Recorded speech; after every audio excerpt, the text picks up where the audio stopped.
Good evening, everyone. I'd like to call to order the meeting of October 13th, 2022 at 6:32. I'd like 1B roll call.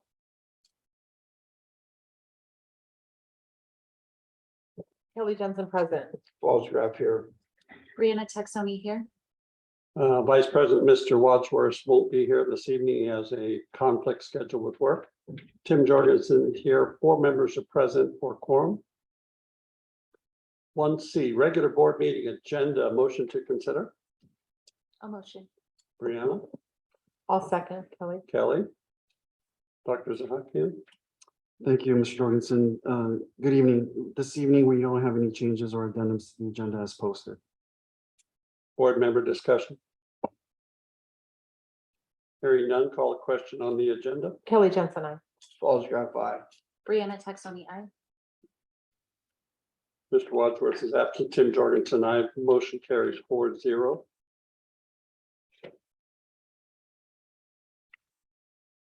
Item 2, public participation. Public has the right to comment on any items of the closed session agenda. Members of the public will be permitted to comment on any other item within the board's jurisdiction under section 6A, public comment at board meetings. Dr. Zahakian. At this time, we do not have any public comment cards. Thank you. Yep. Item 3A, closed session discussion items. Motion to consider. A motion. Brianna, Kelly Johnson, second. Kelly.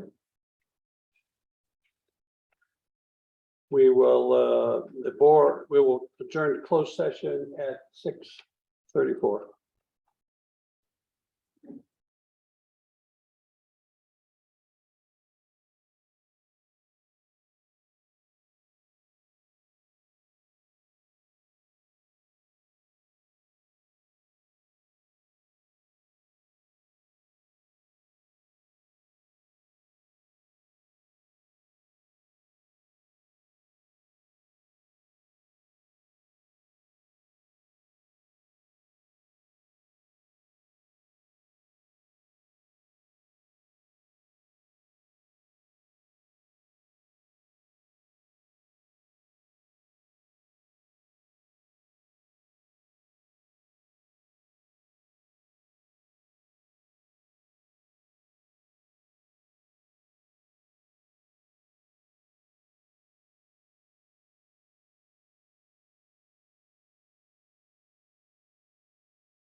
Hi, good evening, everybody. I'm going to reconvene the regular board meeting at 7:44.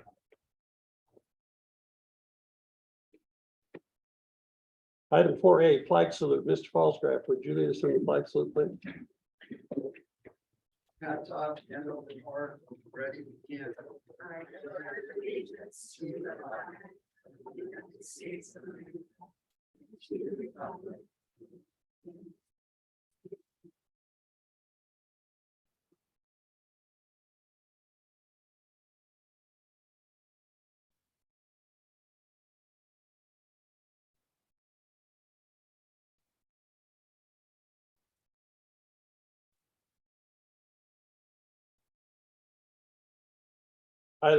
Item 4B, civility statement. Ms. Texoni, would you do that, please? Gentlemen, for me? The civility statement states, communicate clearly and concisely with a respect for the time of others. Listen objectively, carefully considering the opinions of others. Understand the counterproductive effects of disruptive, demeaning, and intimidating behaviors. Understand and respect district policies and procedures. Maintain a respect for the rich history of the district and the efforts of others who have served in the past.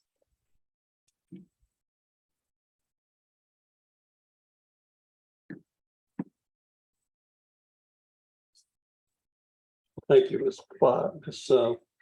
Texon. Item 5A, report of action taken in closed session. The board will consider and may act on any of the following items in closed session. Any action taken in closed session will be reported in open session as required by law.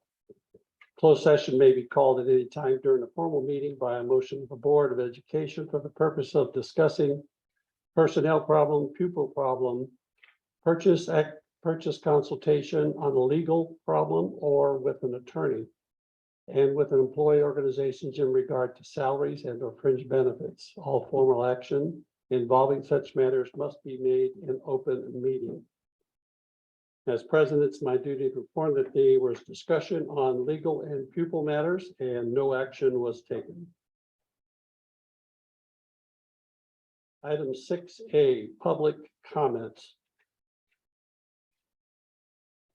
Okay, I'm going to read this. To speak to the Board of Trustees, cards are located on the exhibit table for any agendized or non-agendized item to the superintendent prior to the meeting. Not more than 3 minutes are allotted to any one speaker, and no more than 20 minutes on the same subject. This portion of the agenda is for comments and recognitions and reports to the board and is not intended to be a question and answer period. If you have questions for the board, please provide the board president with a written copy and an administrator will provide answers at a later date. Dr. Zahakian, do we have any Yes, Mr. requests to Jorgensen. speak?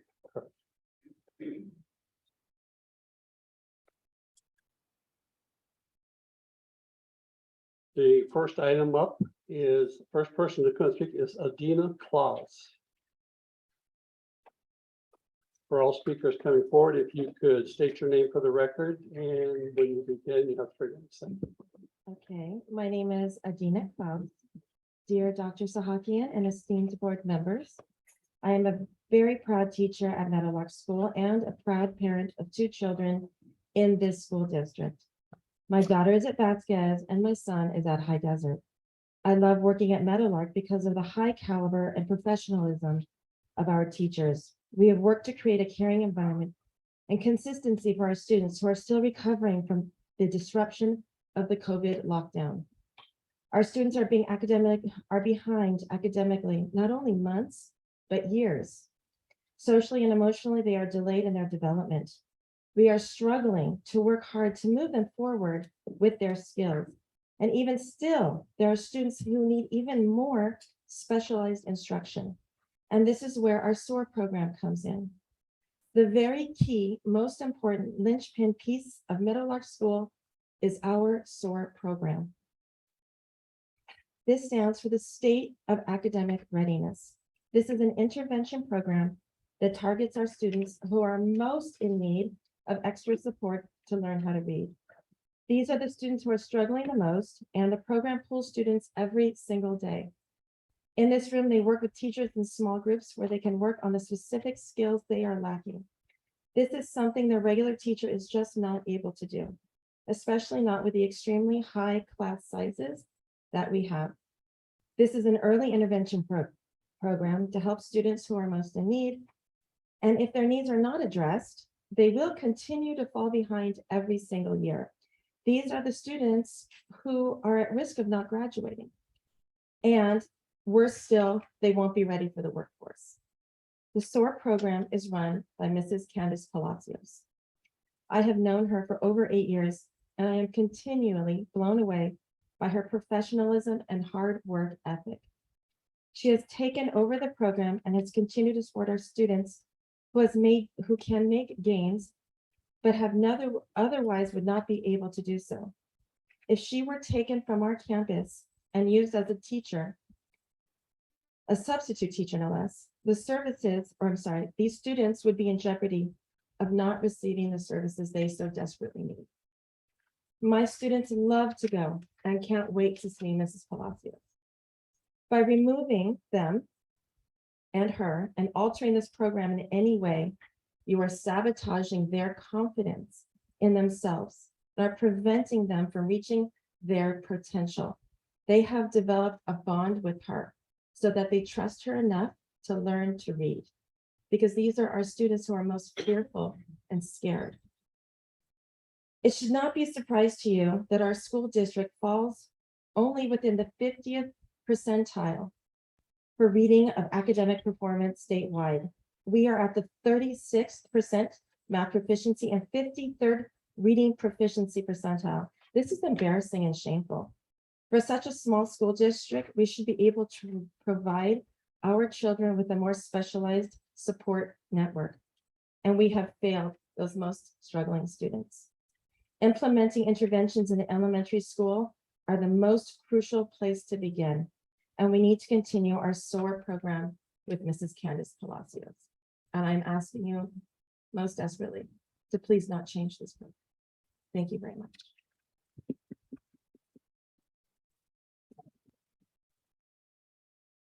My husband is having a hip replacement tomorrow morning at 6 o'clock. And I'm sure she will. Next speaker is Candace Palacio.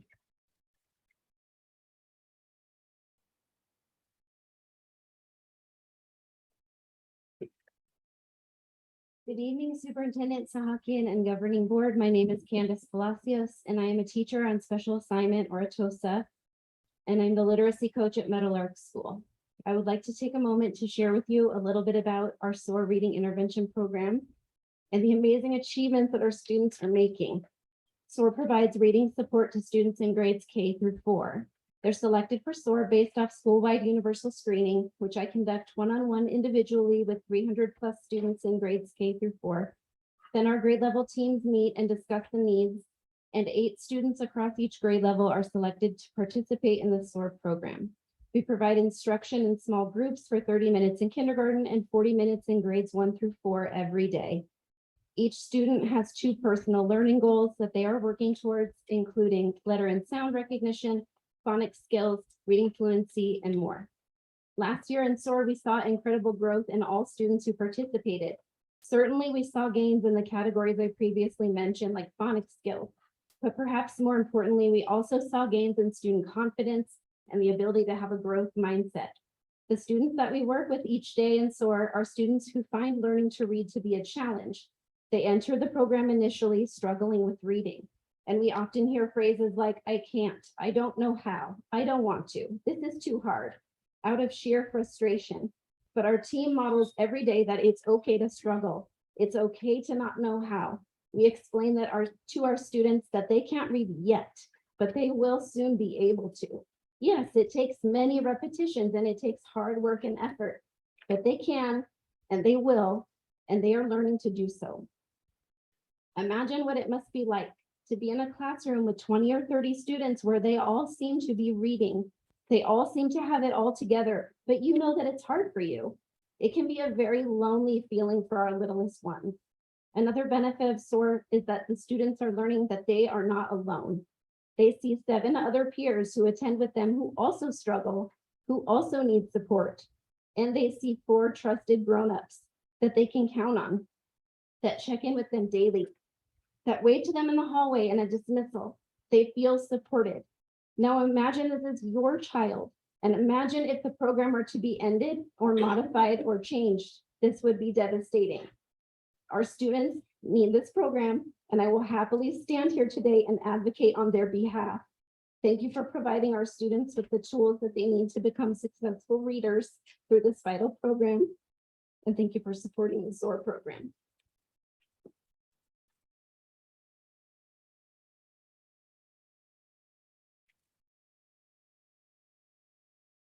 The next speaker, Sandy Jacobson.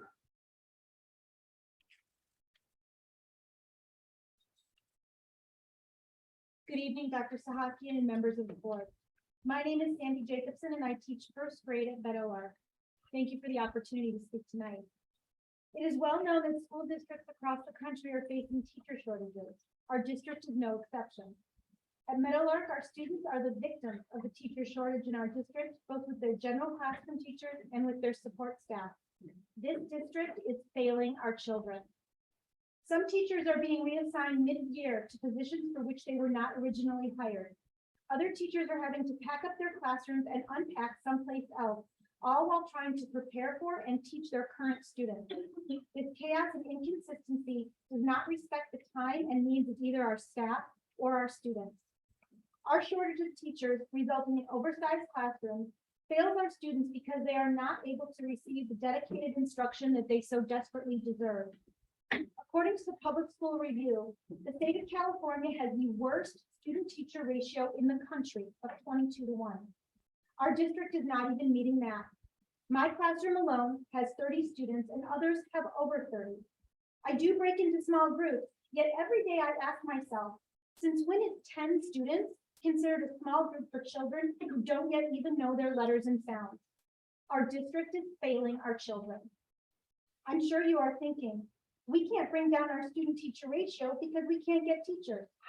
Just last night, I looked at the district job postings on EdJoin, so I know that an effort is being made to procure more teachers.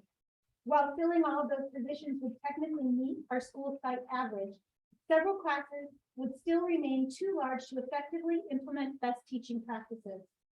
Adding more classroom aides would be a temporary solution. More aides would provide students with support and teachers would actually have time to prepare their classes. However, because our time is not respected by the demands of our unbelievably packed day, we work through those breaks in order to meet the many needs of our students and hope that we're able to squeeze in a bite of a sandwich or a trip to the bathroom before we get home and collapse at the end of the day. More classroom aides, just a thought to consider. We have over 340 students on our campus, and even though the district has 3 full-time counselors, presumably 1 for each campus, we share 1 guidance counselor with High Desert. Ms. Bambi has been a phenomenal addition to our staff, yet our most needy students are still lacking the support they need because she's rarely available. If your child was in crisis, wouldn't you want them to have access to a counselor and not have to wait until it was her scheduled day to be at the school? This split schedule for our counselor is yet another example of how our district is failing our students. Our district website says, quote, empowering today's learners to thrive in tomorrow's world. How can we empower them when we don't even have enough staff to connect with them? If the district continues to fail our children by not providing enough teachers and by not equitably scheduling staff members who serve multiple campuses, we are not living up to our own slogan.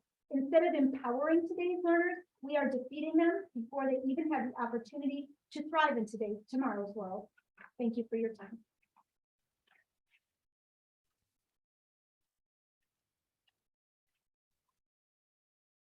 The next speaker, Michelle Fernandez.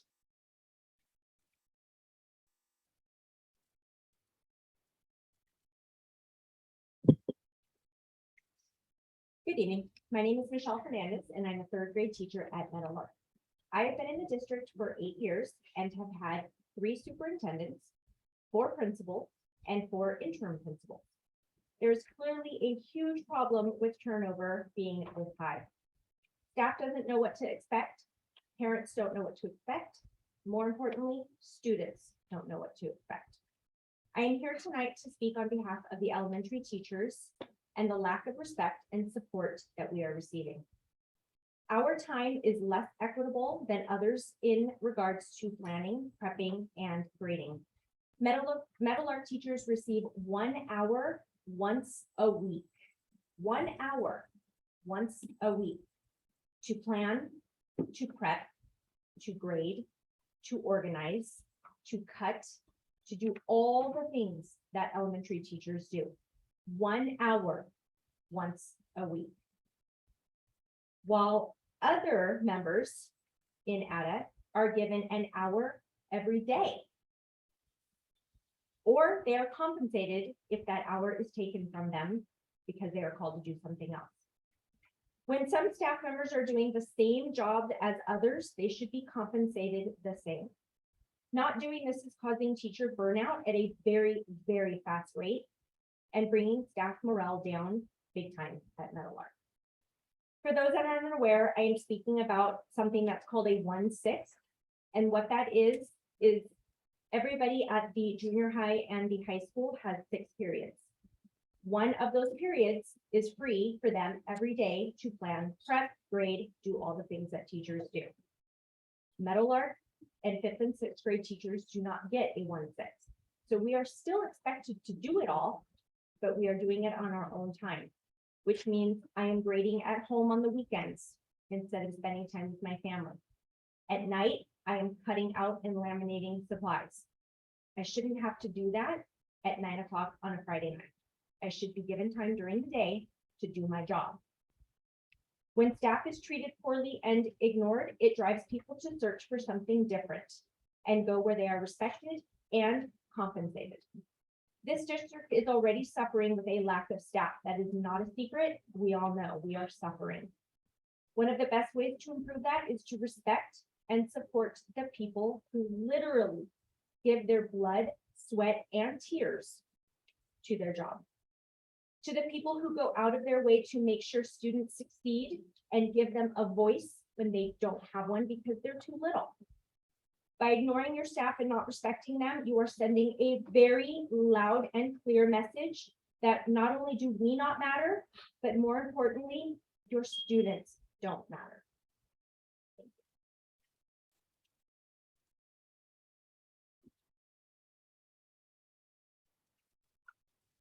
The next speaker will be Kelly Sutliff.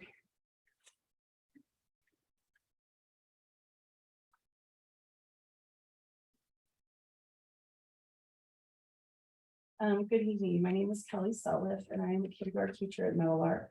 I have been here for probably 10 years. I am here to talk about equity.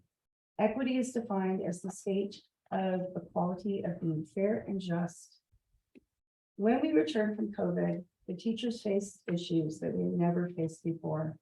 Many students were immature and needy, and more than usual.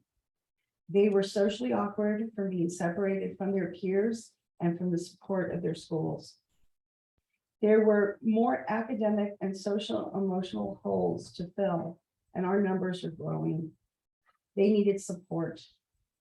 When Miss Bambi joined Meadowlark, she opened her doors to the students. She gave them a safe and consistent place, and she made a difference. When she started being pulled from our site, the students felt it. The trust she built was being broken. But she is just one of our support services. Another program is called Soar, and this program is for the most academic needy students. Small groups are pulled daily and consistently. Goals are made and progress is reported. Ms. Palacios is the teacher in charge of Soar. She is amazing at her job, and data shows that she makes a difference. She is now being told that she has to take a teaching position, a sub position, for a grade that cannot be filled, thus sacrificing SOAR and jeopardizing our neediest students' success. I ask, where is the equity? How is this being just or fair? As teachers, we have faced a multitude of challenges. oversized classrooms with more behavior issues than we have ever seen. We have limited resources and limited support. And yet we continue to rise. We rise because we have an incredible staff and a supportive principal. But we need our support services. We need them to be consistent and reliable. We are building trust and relationship with our students and parents every day. This year, we have had to redo our schedules to accommodate our PE, music, counselor, and now SOAR because they are being pulled to a different site. As a primary teacher, I cannot tell you how important it is to keep a schedule and a routine. Those first hours of school are sacred. They are reserved for ELA and math, and when the students are fresh and alert. Redoing our schedules have cut into this valuable block. We are teachers. We are not babysitters. We teach, we support, and we care for our students. Taking a teacher and moving them into a position that you can't seem to fill sends a message to every teacher. We are not respected or valued for our craft. Look, we plan, we prep, and we schedule for our year way in advance. It's a labor of love, and we do it willingly. Not respecting what we do and not valuing us as teacher sends us a message we will not forget.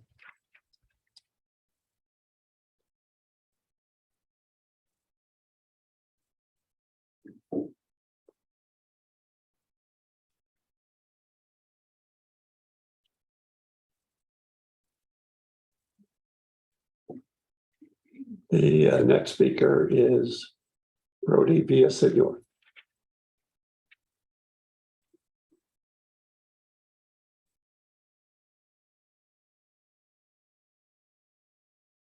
Good evening, board members and community members.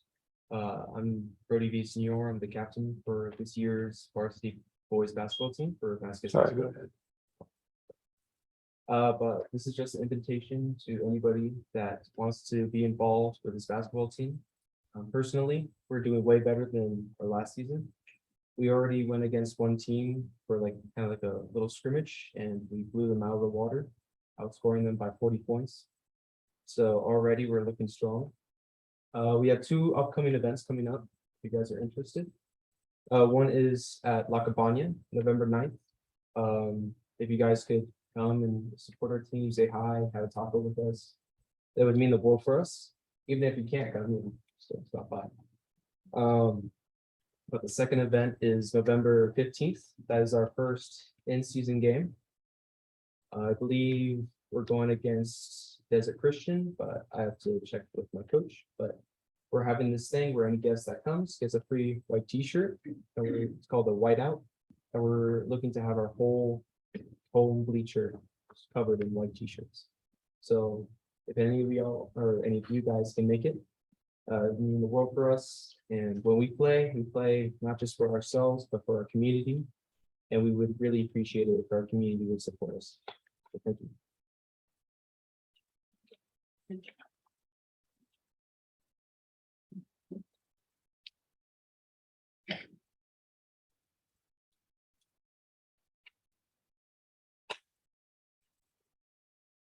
Next speaker, Christine Johnson.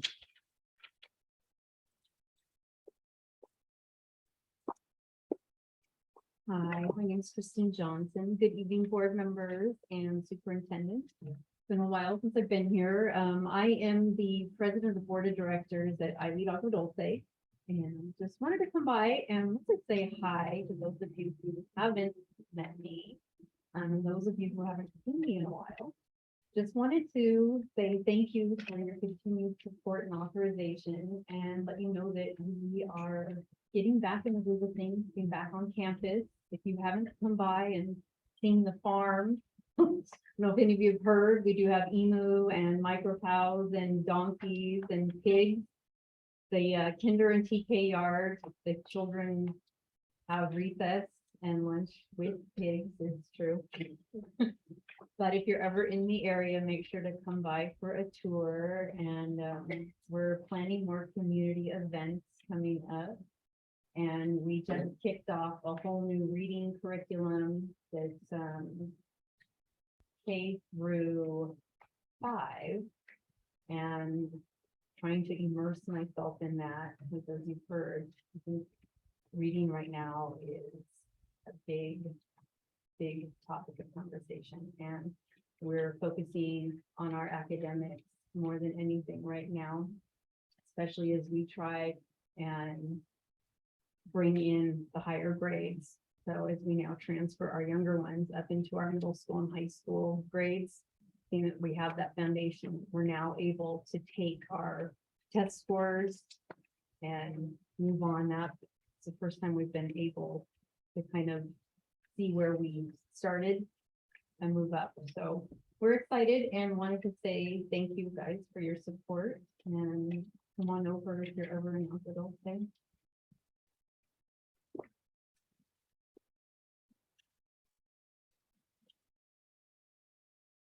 The next speaker, Pamela Walter. Good evening, everyone. I'm Pam Walter, 34-year resident of Acton. And tonight I've got a couple announcements from the Acton Town Council that I'd like to share.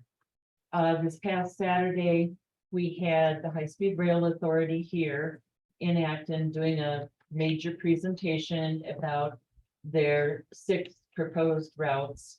One of them is the preferred route, supposedly, but we've got until December 1st to respond with comments to the High Speed Rail Authority. So of course, our Acton Town Council is working diligently to provide those comments. We've got team members, we've got engineers. We're very fortunate that certain people have joined us. And of course, we've got Jackie Ayer, who leads this whole major project. So it was poorly represented from our community this past Saturday. Unfortunately, for the first time in 12 years, I missed that meeting. My grandson was running cross country at COC, and there was no way I could miss that race. So I encourage all of you to get involved. This is our community. And I'm telling you that one of the routes is extremely close to our high school, which is a major concern for me. And there's way more to the story. I don't want to take up a whole lot of time here, but this, let's see, October 18th, coming up, there's going to be a public hearing from 3 to 8 p.m. You can get online and make comments. They will not answer, or it will not be a Q&A that night, but you can give your personal comment. It's going to be a little tiresome, I'm sure, just because of the length of time and the amount of people that are going to try to get onto that particular hearing. Again, let me remind you, December 1st is our drop dead date for our community to make comments on the Palmdale to Burbank route. And it's going through Acton. So we gotta make comments, folks. We got 7,500 people that live in this community. And we had what, a dozen at the meeting. I'm heartbroken. Jackie and I have been working on this for 12 years. So without Jackie, I'm not sure that we would be where we are today. And I'm not kidding. We're striving hard to put this train underground, not have it above ground for our community. So please encourage everybody, whoever's listening here tonight. This is part of our community and we've got to fight for it. Just like we fight for our schools, we're fighting for that.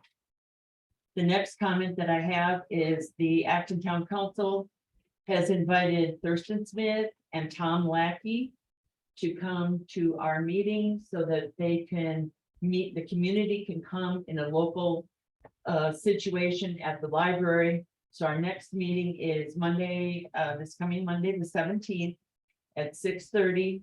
Thurston Smith will be there. On November 7th, again, Tom Lackey will be there. So they're not coming at the same time. This isn't a debate. This is for our community to come and ask these two gentlemen who are running in our new district. So Mr. Smith lives a distance from here, so it's hard for us to get out there and talk to him. Tom Lackey is also doing a meeting at the community club. I'm just announcing this for the community club on October 28th. He's doing a coffee get together from 6 to 7:30. These are the gentlemen that will be representing us in Sacramento. So I feel strongly, of course, that we need to get out there and talk to these gentlemen, especially since we don't know Mr. Smith. So we need to find out what his opinions are. And then I'm going to switch into the Pam Walter mode of being a 34-year resident here, and I'm only going to talk for a minute. But sitting here and listening to, I've been out of touch with a lot of what's going on in the community just because of the high-speed rail and what our town council has had to do to get ourselves educated. If anybody wants to see, just I divert a little bit, the paperwork that we received from the High-Speed Rail Authority, it's 4 feet tall. 4 feet tall. I'm 5'3", so it's this tall. So going up to the library, it'll knock your socks off. And most of it is written in legalese or engineeringese. So pretty darn difficult for me to even comprehend most of it. And we're sitting there for hours at a time reading through this. Go to the library, check it out. It'll knock your socks off. We didn't ask for this train to come through Acton, but we've got it. And they tell us that 1 year from now, they will do the final. So then we'll know which route it is. So back to the Pam Walter thing. I'm devastated for these teachers. I'm devastated. I had grandkids in this school district, they all moved to Mammoth 4 years ago. But my whole family was highly invested in this school district. Whatever needed to be done, from bringing our heavy equipment over to the Agua Dulce school to do the grading and fix the road. My son brought his equipment. I don't want to cry, but man, am I hurt. I cannot believe what these teachers, we got to fix it, guys. And it's right there. You guys. I'm going to stop now so I don't cry, because that's not my MO, as most people will tell you. The next speaker, Angie Martin.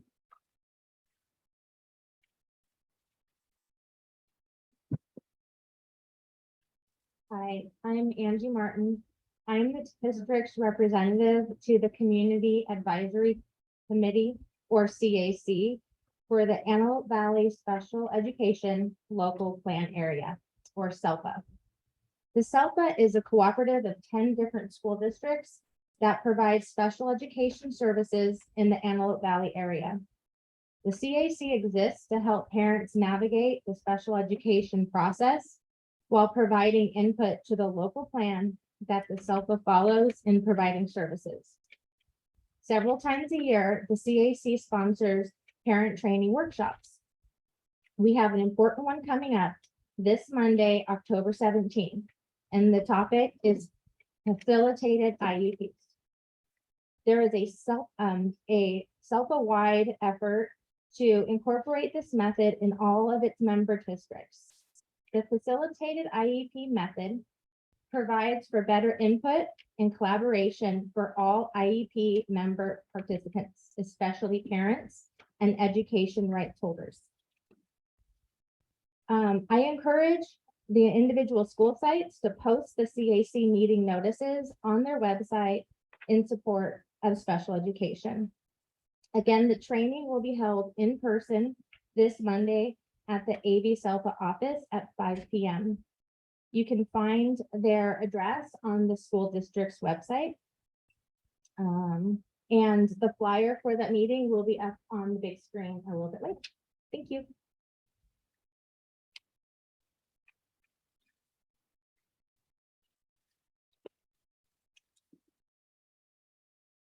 Next speaker is Tracy Costin.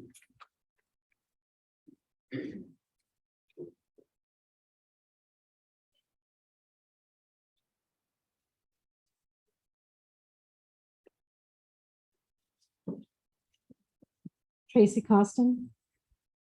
I was told that when a job is eliminated in the district, that there's a certain amount of time before we can fill that position again with a new employee. And I'm wondering, I know this happened before this superintendent. I know it happened a couple principals ago, and some of you weren't on the board. So I'm not sure where the decision came from to eliminate a campus security or dean of students at the high school. It's a problem. As the president of the parent organization, I've had some teachers and parents ask me to speak tonight. They're scared. The incident that happened last Friday cannot happen again. I don't know if you have to go to your legal team and discuss rewording that position or what needs to be done. I'm not sure who made that decision. Like I said, I don't know if it's somebody here in the district office, in their cozy little office, away from where the staff and students could get hurt, making decisions here when they're over there dealing with important, vital things. A few meetings ago, Mr. Jorgensen, it was very enlightening to me how, you got a little emotional when that school shooting happened in Texas. And I know you care about kids. I know you do. And what happened last Friday, it just cannot happen again. You have to figure out how to fly that position, whether it's a dean of students, a security on campus. And it can't be somebody petite like me, okay? And it can't be somebody old like me, a 55-year-old. It has to be someone that the kids will respect. It was a terrible thing that happened. And as a parent, the worst feeling in the world is to get a phone call that something's happened to your child at school. Okay, so please just figure out how to do this. Figure out how to get a security guard on there. And I don't know what happened to the previous person. I don't know if someone here in the office said, oh, we don't need that at the high school, or if the person wasn't working out. I don't know. But you terminate the employee, you document their file, say why they were terminated so that you can hire someone else. Whoever thought that was a good idea to get rid of security at a high school campus, and I'm not just talking about fights that break out, that's bad enough, okay? But other things, kids are hormonal, we got boys and girls together. I don't need to tell you things that can happen, but just for the whole purpose, just have someone on there at that campus. I hope that you listen to me. I know sometimes you dismiss me, some of you. I don't want to have to take this to a higher court, please. Thank you.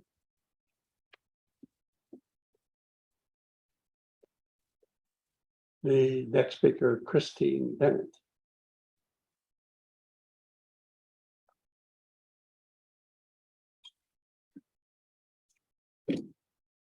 Hi, everybody. I'm Christine Bennett. You all know me. I'm kind of going off of I'm a concerned parent. I have a high school student in your high school.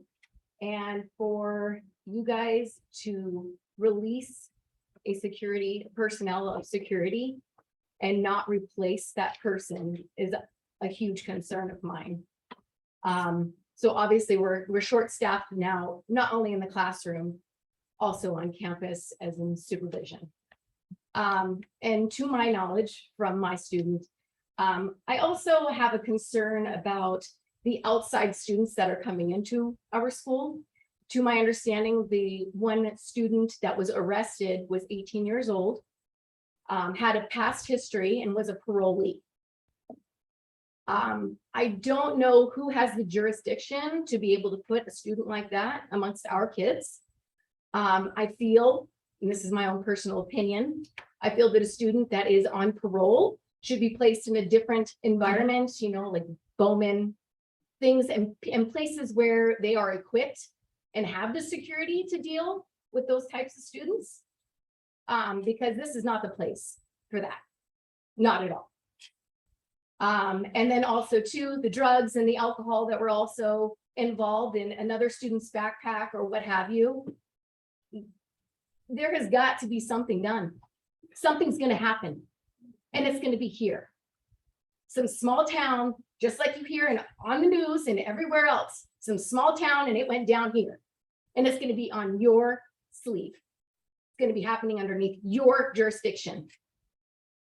So I honestly, like, we need to do something. I don't care, metal detectors, whatever you gotta do. I don't know why we have to pull in so many students also. I know it's money, the money coming in, but we have classrooms where kids can't even read. And we can't provide them with enough teachers. My middle school, our middle school, my son had 40 some odd students in his classes. Now they have the principal teaching a class. What are we doing? This is not right. This is not how you run a school. The choices are very, very poor. This makes me want to pull all my kids out of your schools. I'll send them to private school. And all my tax dollars and everything that I pay for and move to this community for a rural community. We don't need, I love sports and all that, but if you want to be big time and you're doing big time, go to a big time school where they're scouting you. This is not the place to just try to pull in dollars. Dollars don't mean anything when you're jeopardizing our kids, our youth, their education, their future. I hope I'm being heard, but you know, I've been up here before and I haven't been heard. The whole community came in here to keep a principal that we wanted, and y'all still let him go. So I hope that something is done before something happens. That's all I have to say.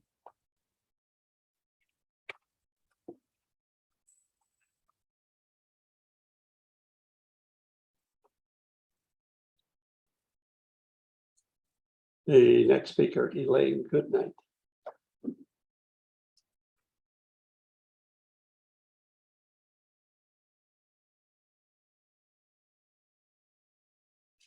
Hi, I'm Elaine Goodnight. Good evening, everybody. I'm a 30-year resident of Acton, a lot like Tom Walter here. I had a child go through the middle school and the high school here when it was all one school. So I've seen a lot of changes, a lot of growth in the community. And I'll have to tell you, tonight's been a real eye-opener for me. I have 2 grandkids currently going to school here. I have a granddaughter that's a senior at Vasquez and a grandson that goes to the middle school. He's in 5th grade. And I have to tell you, I've been really disheartened this year because this whole year since school has started, he's had a turnover of substitutes in his class.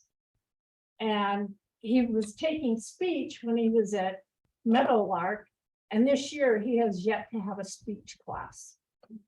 And I don't know if it's because he fell between the cracks because we haven't had a consistent teacher in the classroom, or if this is just something that's being dropped by the school itself. But I got to tell you, I know about the incident that happened the other day at the high school for my granddaughter, and I was pretty shocked about it. And that tonight I've learned about some other stuff I knew nothing about. So I'm hoping something's going to be done. We're going to get a permanent teacher in there for the 5th grade, so these kids aren't under constant turmoil. Every day, when he was at Meadowlark, he had homework every single night. And since he's been at the high school, maybe 1 sheet of math 4 nights a week. That's it. No homework. And he's a 5th grader. He's going to be going into high school within a few years. And I feel his education's suffering because of this. There's no consistent teacher in the classroom every week. It's like, where's your homework? Oh, I don't have any tonight. Why not? Well, we have a substitute. This is the way I want to see my grandkids raised. My granddaughter's an honor student. It's only because I'm on her case all the time to do her work and she's doing wonderful, but I'm not so sure about my grandson. I'm really worried for him. So I hope the board's going to do something about getting a consistent teacher at the middle school for these fifth graders because they're suffering. Just like the elementary school kids, it sounds like they're in the same boat. So I think our board needs to do something about the teacher situation and get us some permanent teachers in here that can do something. Thank you.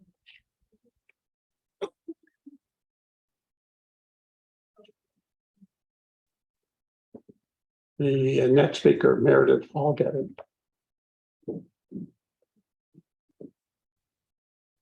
Hi, I'm Meredith Fallgater. I'm Drew Fallgater's mom. He's back there. He's in the unfilled fifth grade position. They've had dozens of substitutes this year. I will tell you, my son went to Meadowlark and he truly had the best teachers in the world. They provided consistency and knowledge and foundations, and he has the single best education you can imagine. And it's carrying him through these 2 months. Last year he had Miss Scheidegg that was remarkable, absolutely remarkable.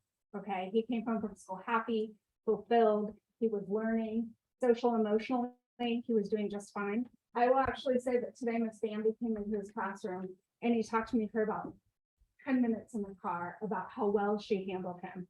He's like, I was blurting out and she just responded to me. She told me to make a better decision, and why don't you go and write on the board, and just like handled him. When he has a sub every single solitary day and he's not able to regulate his own behavior, he comes home really upset. And I know he's not the only kid that comes home like that. And I realize that we have kids in elementary school that are suffering. And I believe strongly in reading intervention and early reading intervention. I believe strongly in the teachers in this district. Okay, that's why we're holding tight. We're believing that this problem can be solved. And I think that this is a pretty remarkable community. There is standing room only in this room, and it's all for people that are advocating for their children's education and the education of the kids in this community. And there is a crisis in education. I teach in Palmdale School District. I have 198 student count. I have no prep. I have a class that has 39 kids in it. We have 6 open positions at our school. It is a crisis everywhere. Behavior problems, social emotional problems. I mean, one class has had like 15 different subs in it throughout the year, and we just like pull in there. There's no lesson plans. So I understand the crisis, and I also understand the agony that we are going through as teachers right now. Okay. I mean, it's back to like first year teaching where I come home and I don't take my purse off and I'm so tired I can barely go to sleep, right? Like dinner doesn't get made, homework doesn't get done. I'm utterly, completely exhausted. And on top of that, I'm really, really, really worried for Drew. And I'm really worried for now the 80 kids in 5th grade that are left in a position where they do not have any consistency. And it is painful to watch. And it's horrible to hear about the behaviors. And it is not an unsalvageable class that has come out right. And I think that that is the perception that, oh, it isn't. Okay, there are children. They're your kindergartners, they're your first graders, they're your third graders, they're your fourth graders, they are your children that are now in this position that they're in turmoil. Okay. I think they kind of love it, to be perfectly honest. I think the moment that we like, whoa, we got a teacher, these kids are going to be super pissed. They're going to be like, party's over. I'm not going to lie, but we all know what's best for them. Okay. And I truly, truly, truly love the district. And I truly love every single teacher my son has had. I'm an educator. I can spot a phony. Okay. And I believe in these teachers. And I will just speak really quickly on behalf of ASMA. I am sorry that there was a huge schedule change at Meadowlark. That was to preserve the integrity of the program and keep her in that classroom. And we were able to double her hours because of the contributions of the community. So please contribute to ASMA. Thanks.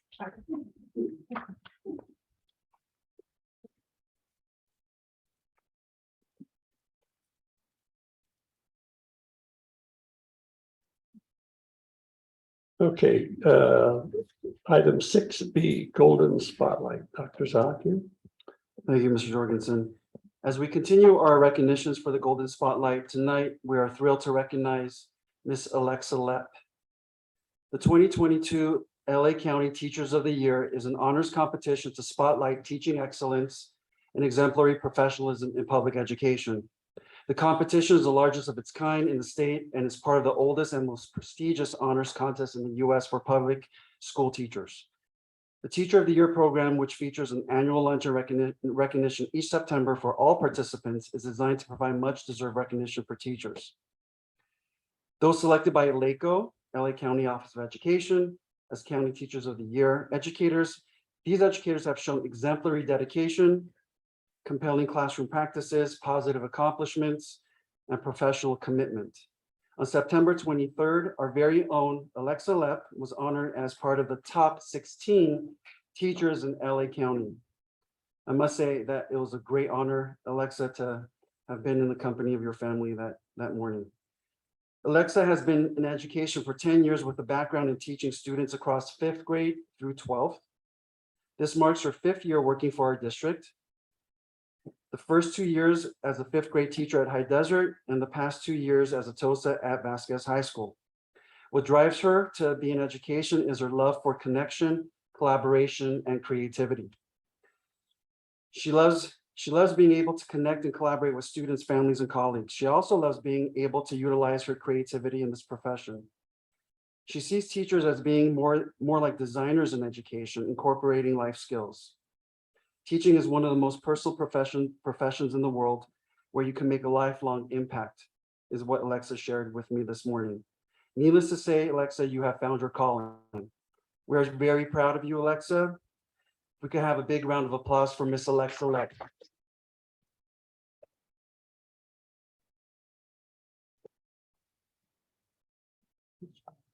I do know that she is on the Zoom, so we're honored to have her by Zoom. And if Alexa, if you're with us this evening, if you want to say a few words, the spotlight is yours. Hi, everyone. Can you see me? Yes. Okay. Hi. It's so good to see you. I've been watching virtually. So I am very honored first to be selected amongst, my fellow coworkers amongst the district for our Acton Agua Dulce Teacher of the Year. So thank you all. I didn't do it alone, especially past year has been a lot, and I had a lot of help along the way. Even before that, I've loved my time here at the district, and I'm just so thankful. I really am. I come back in a couple weeks, and to be reunited with our students, my coworkers, parents. Sorry. I miss you all. It's been definitely a year, and I'm just very, very happy to return soon. And I have you all to thank for that. So thank you. Thank you, Alexa. A round of applause once again.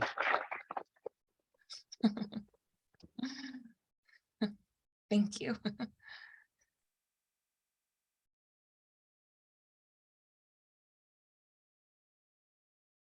Alexa, when you're back, you owe us a picture. I'm just going to put that out there. With the board. Sounds good. Thank you. Thanks. Board member comments, Ms. Jensen. Alexa, we miss you so much. It's so great to see your smiling face. You add so much sunshine to any campus that you visit or anywhere you are. So we congratulate you on this great award. It's tough competition out there, so congratulations. I love seeing your picture, and we can't wait to have you back. Thanks. My turn. All right, first thing, I never work pain. Y'all know what this means. Encourage people, support people. This is serious. We lose a lot of good people just because somebody's not encouraged to go to the doctor and take the checkup, so please. Okay, I'm gonna talk the elephant in the room. You all know my kids. Name one time my kid, any of my kids, had the least cognitive child in this district. Name one time she has disrupted your classroom. And her older sister. You put her in pre-law school, all of you. You.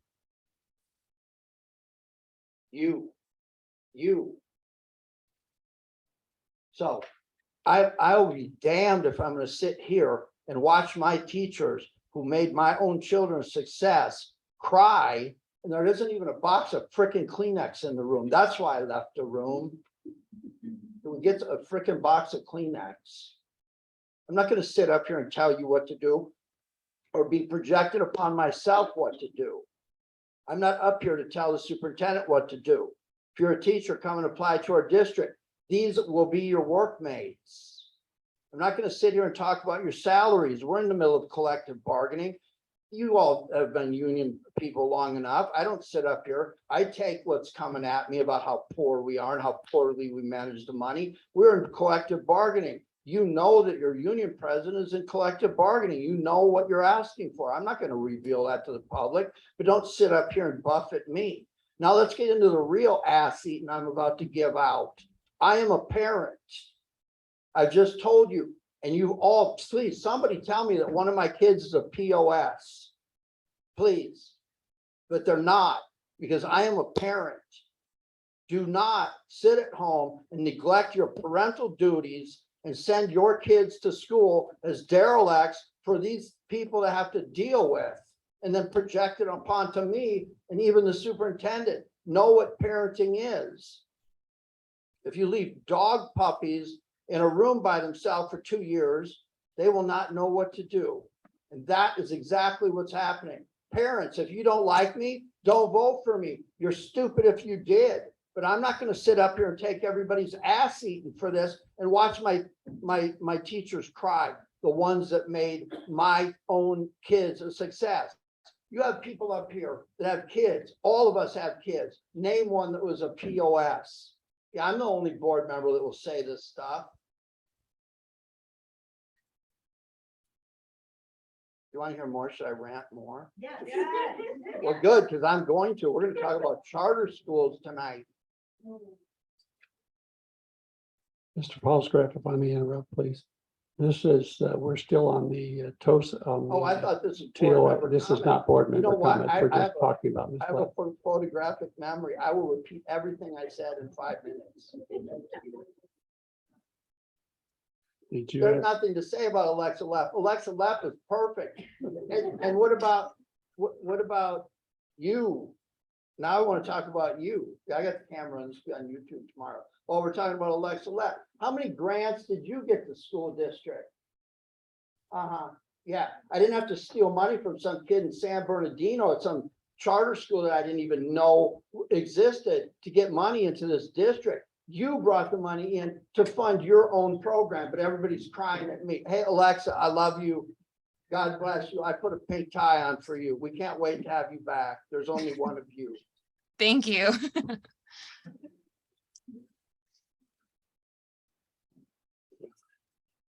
Alexa, I'm super excited that you are on today. We definitely miss you.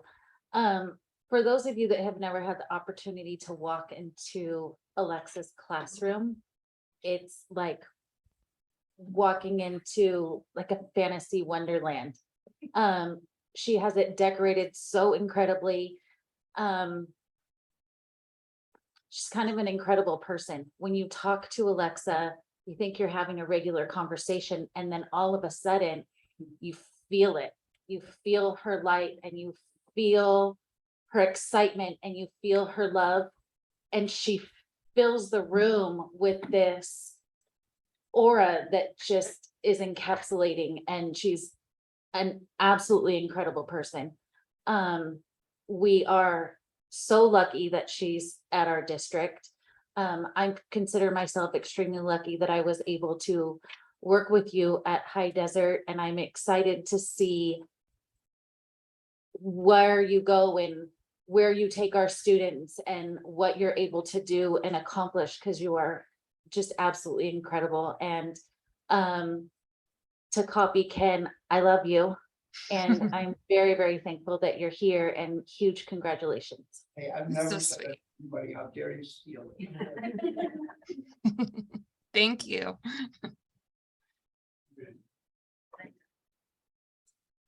Alexa, congratulations on the recognition that you so willingly deserve.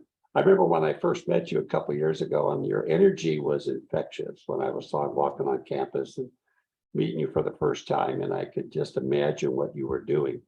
I know when I was on President of Nevada, that we worked on the selection of teachers, and I know the rigor that goes involved in that, your peers all look at everybody and they make votes and they choose and select you. And you've done great by your peers. You've done by your school and the district. And it's just a great accomplishment that you've represented Laco and represented the district down there. We're looking forward to having you come back. I'm glad to hear that you said what, you're gonna be back like Monday morning? No. October 24th, but who's counting? Okay, we'll move that up to October 17th. That's okay. You can come back a week I early. wish, yes, exactly. I wish Anyway, it was. we're glad that you're feeling better and that you've recovered and you're willing to get back and well able to get back to represent yourself and get back to engaging with our students on staff. Congratulations again, Alexa. Thank you so much.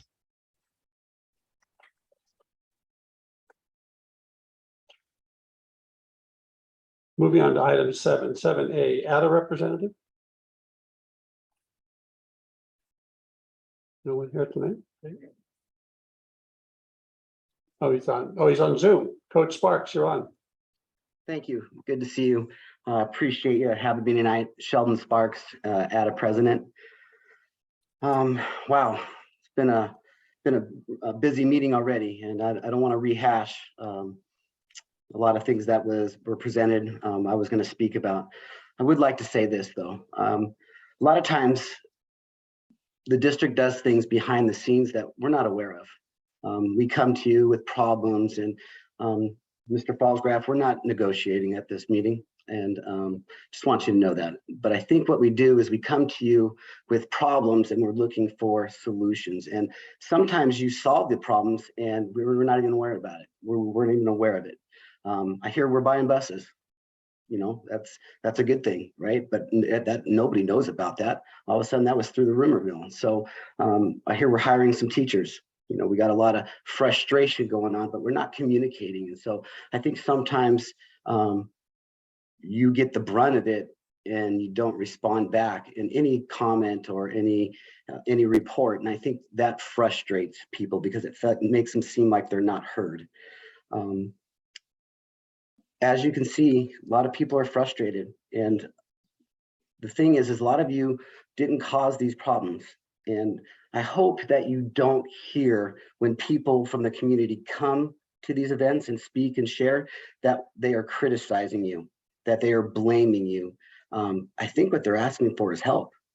I think they're looking for the leadership of this district to help solve problems. And I know you're trying. I do. I talk to a lot of people throughout the district, and it's not like you're just sitting idly by, wasting money.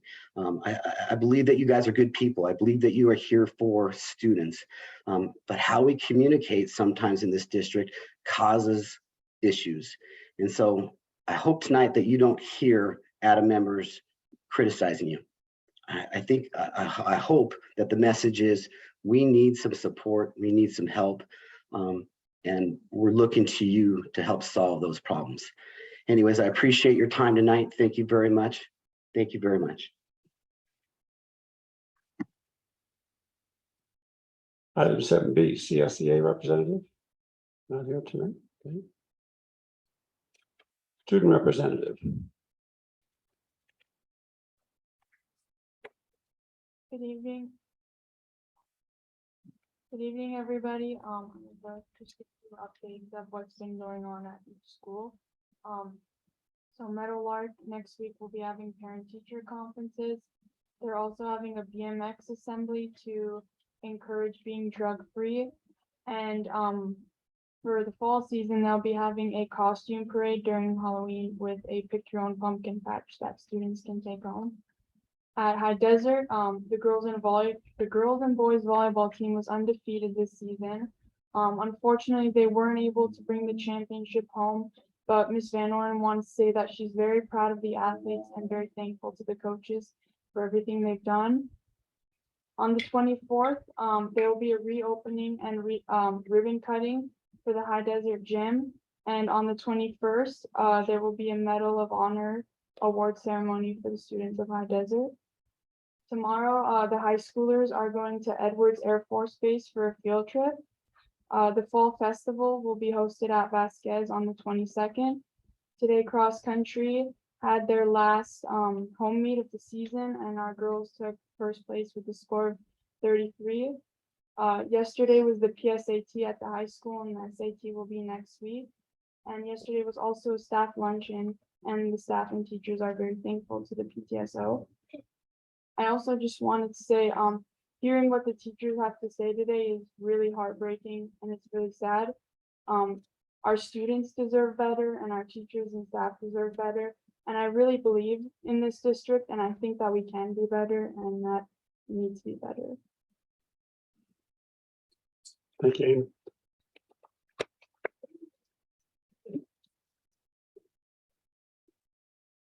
Item 7D, Superintendent Gold Standard Report. Dr. Zaha. Thank you, Mr. Jorgensen. Thank you, Emily. Before I begin my report, I'd like to share out a couple of community-minded announcements. On your screen, you'll see a community project funding workshop. Tomorrow, October 14, representatives from nonprofits or state and local government are invited to attend the community project funding workshop hosted by Congressman Mike Garcia. The purpose of the workshop is to provide information on how to pursue federal grant opportunities. For additional information or to register, please view your screen, or you can contact my executive assistant, Ms. Yolanda McCauley, and she'll provide you the needed phone number. In addition, we're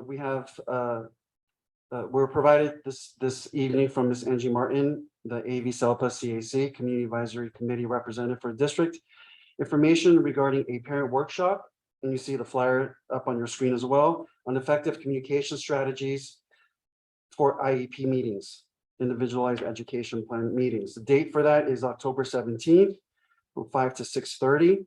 Again, location to reiterate once again, AV SELPA office in Palmdale.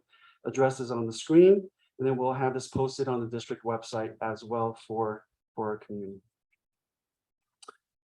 Tonight, I'll cover 3 strategic initiatives: student achievement, effective instruction and leadership, as well as community engagement. For student achievement, I'd like to provide a quick update to our teacher vacancy per Williams quarterly finding. For a few weeks now, the 5th grade class has received push-in and preparatory support from the teachers on special assignment 5 days a week. TOSAs have lent their support with lesson planning, classroom management, guidance, and best practices for the classroom. Efforts will be heightened coming next week. A TOSA will split their time between an RSP and SCC section at High Desert. The credential teacher has been identified through an agency, not through a traditional route of recruitment, to take on a longstanding 5th grade vacancy. Also, a split assignment for 2 TOSAs for the most recent 5th grade classroom vacancy at High Desert. This plan will be revisited daily based on the recruitment efforts by HR. HR continues to recruit to fill existing vacancies. These interim changes won't derail our commitment to providing quality education to all students. Effective instruction and leadership. We received word last Friday evening that a U.S. Department of Justice, Bureau of Justice assistance grant that I submitted was awarded to AADOSD, Stop School Violence. The grant was awarded at $1 million for a span of 3 fiscal cycles. The scope of work as part of the submitted narrative includes, but is not limited to, the hiring of 1 full-time licensed clinical social worker. With the licensed clinical social worker on board, we are eligible to go ahead and take on field work of Masters of Social Work interns that will build the capacity of our mental health supports and our foundation for mental health. In addition, we will be able to provide a formal bullying prevention and character education curriculum for implementation at all sites. Training and professional development such as TIES, which stands for Trauma Informed Educator Skills. It's training for all staff, which covers another acronym, so bear with me, I'm sorry. ACEs, Adverse Childhood Experiences, which lend itself to recognizing chronic and ongoing trauma in our students and youth. Training and professional development is a significant piece of this grant. And with all grants, sustainability is a key factor to move efforts forward when a fiscal cycle of a grant comes to an end. For instance, staff will be provided a course by the National Institute of Crime Prevention. The basic training encompasses topics such as human behavior, safety barriers on campus, lighting on campuses for safety purposes, understanding of our school site plans, and traffic pattern concerns in and around our school sites. I'm bringing this example up because such training opportunities lend itself to building capacity within staff to carry the work forward once the funding cycle comes to an end. Again, this is for 1 million over a 3-year span awarded by DOJ to the district. 3.0, Mr. Alex, community engagement. I know it was shared by Ms. Walter earlier. Thank you, Ms. Walter. On Saturday, October 8th, the California High-Speed Rail Authority held a public meeting in High Desert. Mr. Jorgensen, Mr. Fallsgraf, and I attended on behalf of the district. The railway had their team of engineers and managers presenting an overview of the Palmdale to Burbank project, along with environmental factors and next steps, plus an opportunity that they provided as a panel to engage with the stakeholders. There are additional handouts that are available, I believe, in the back. Is that correct, Ms. McCauley? Of the presentation for anybody who would like to pick that up and to review. It was the PowerPoint from last Saturday, October 8th. Thank you. That concludes my report.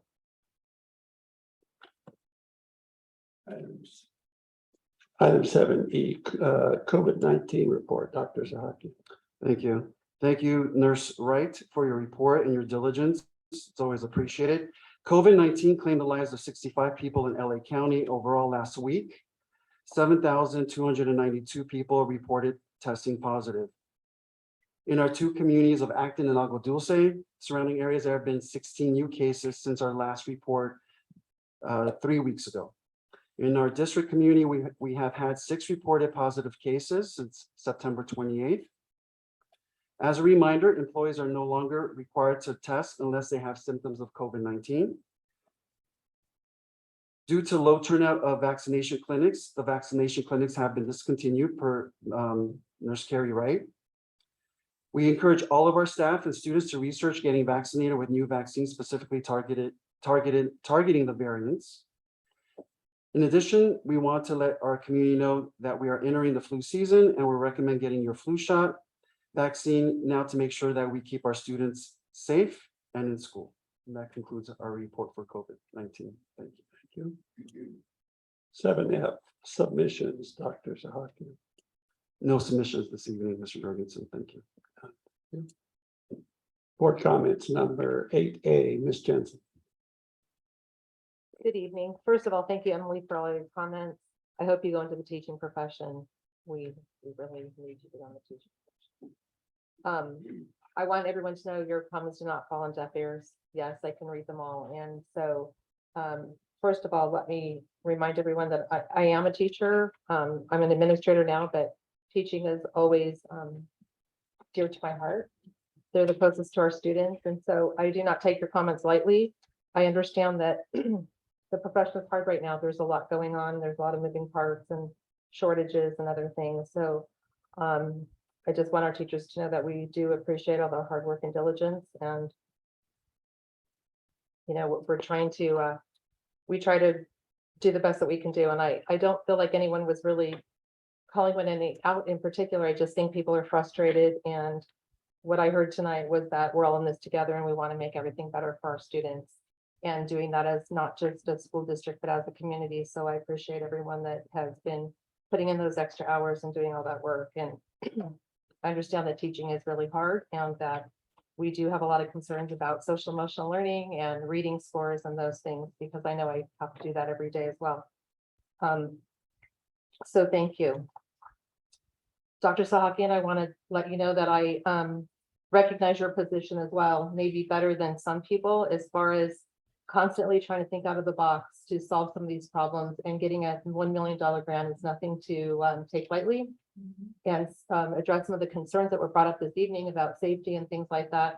And so I appreciate the fact that you don't sit in your desk, sit in the office like some may think, that you're always constantly thinking outside the box and how you're going to solve some of these problems without simply just saying, I don't have the money for it and I can't fix the problem. You're I know you well enough to know that things weigh heavy on your mind and you appear quiet because you're thoughtful and you're thinking very hard about how you can solve some of these problems. your job is not easy, and so,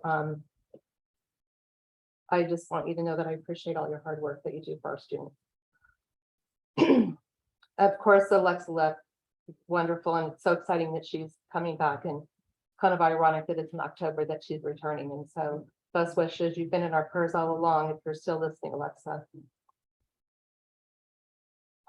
And I'd also like to recognize our administrators. That wasn't brought up this evening, but this week is the week of, this month is the month of school administrators, but this week is when we celebrate our school administrators. So Dr. Sakin, if you haven't gotten a gift yet, you better do so by Friday, which is tomorrow.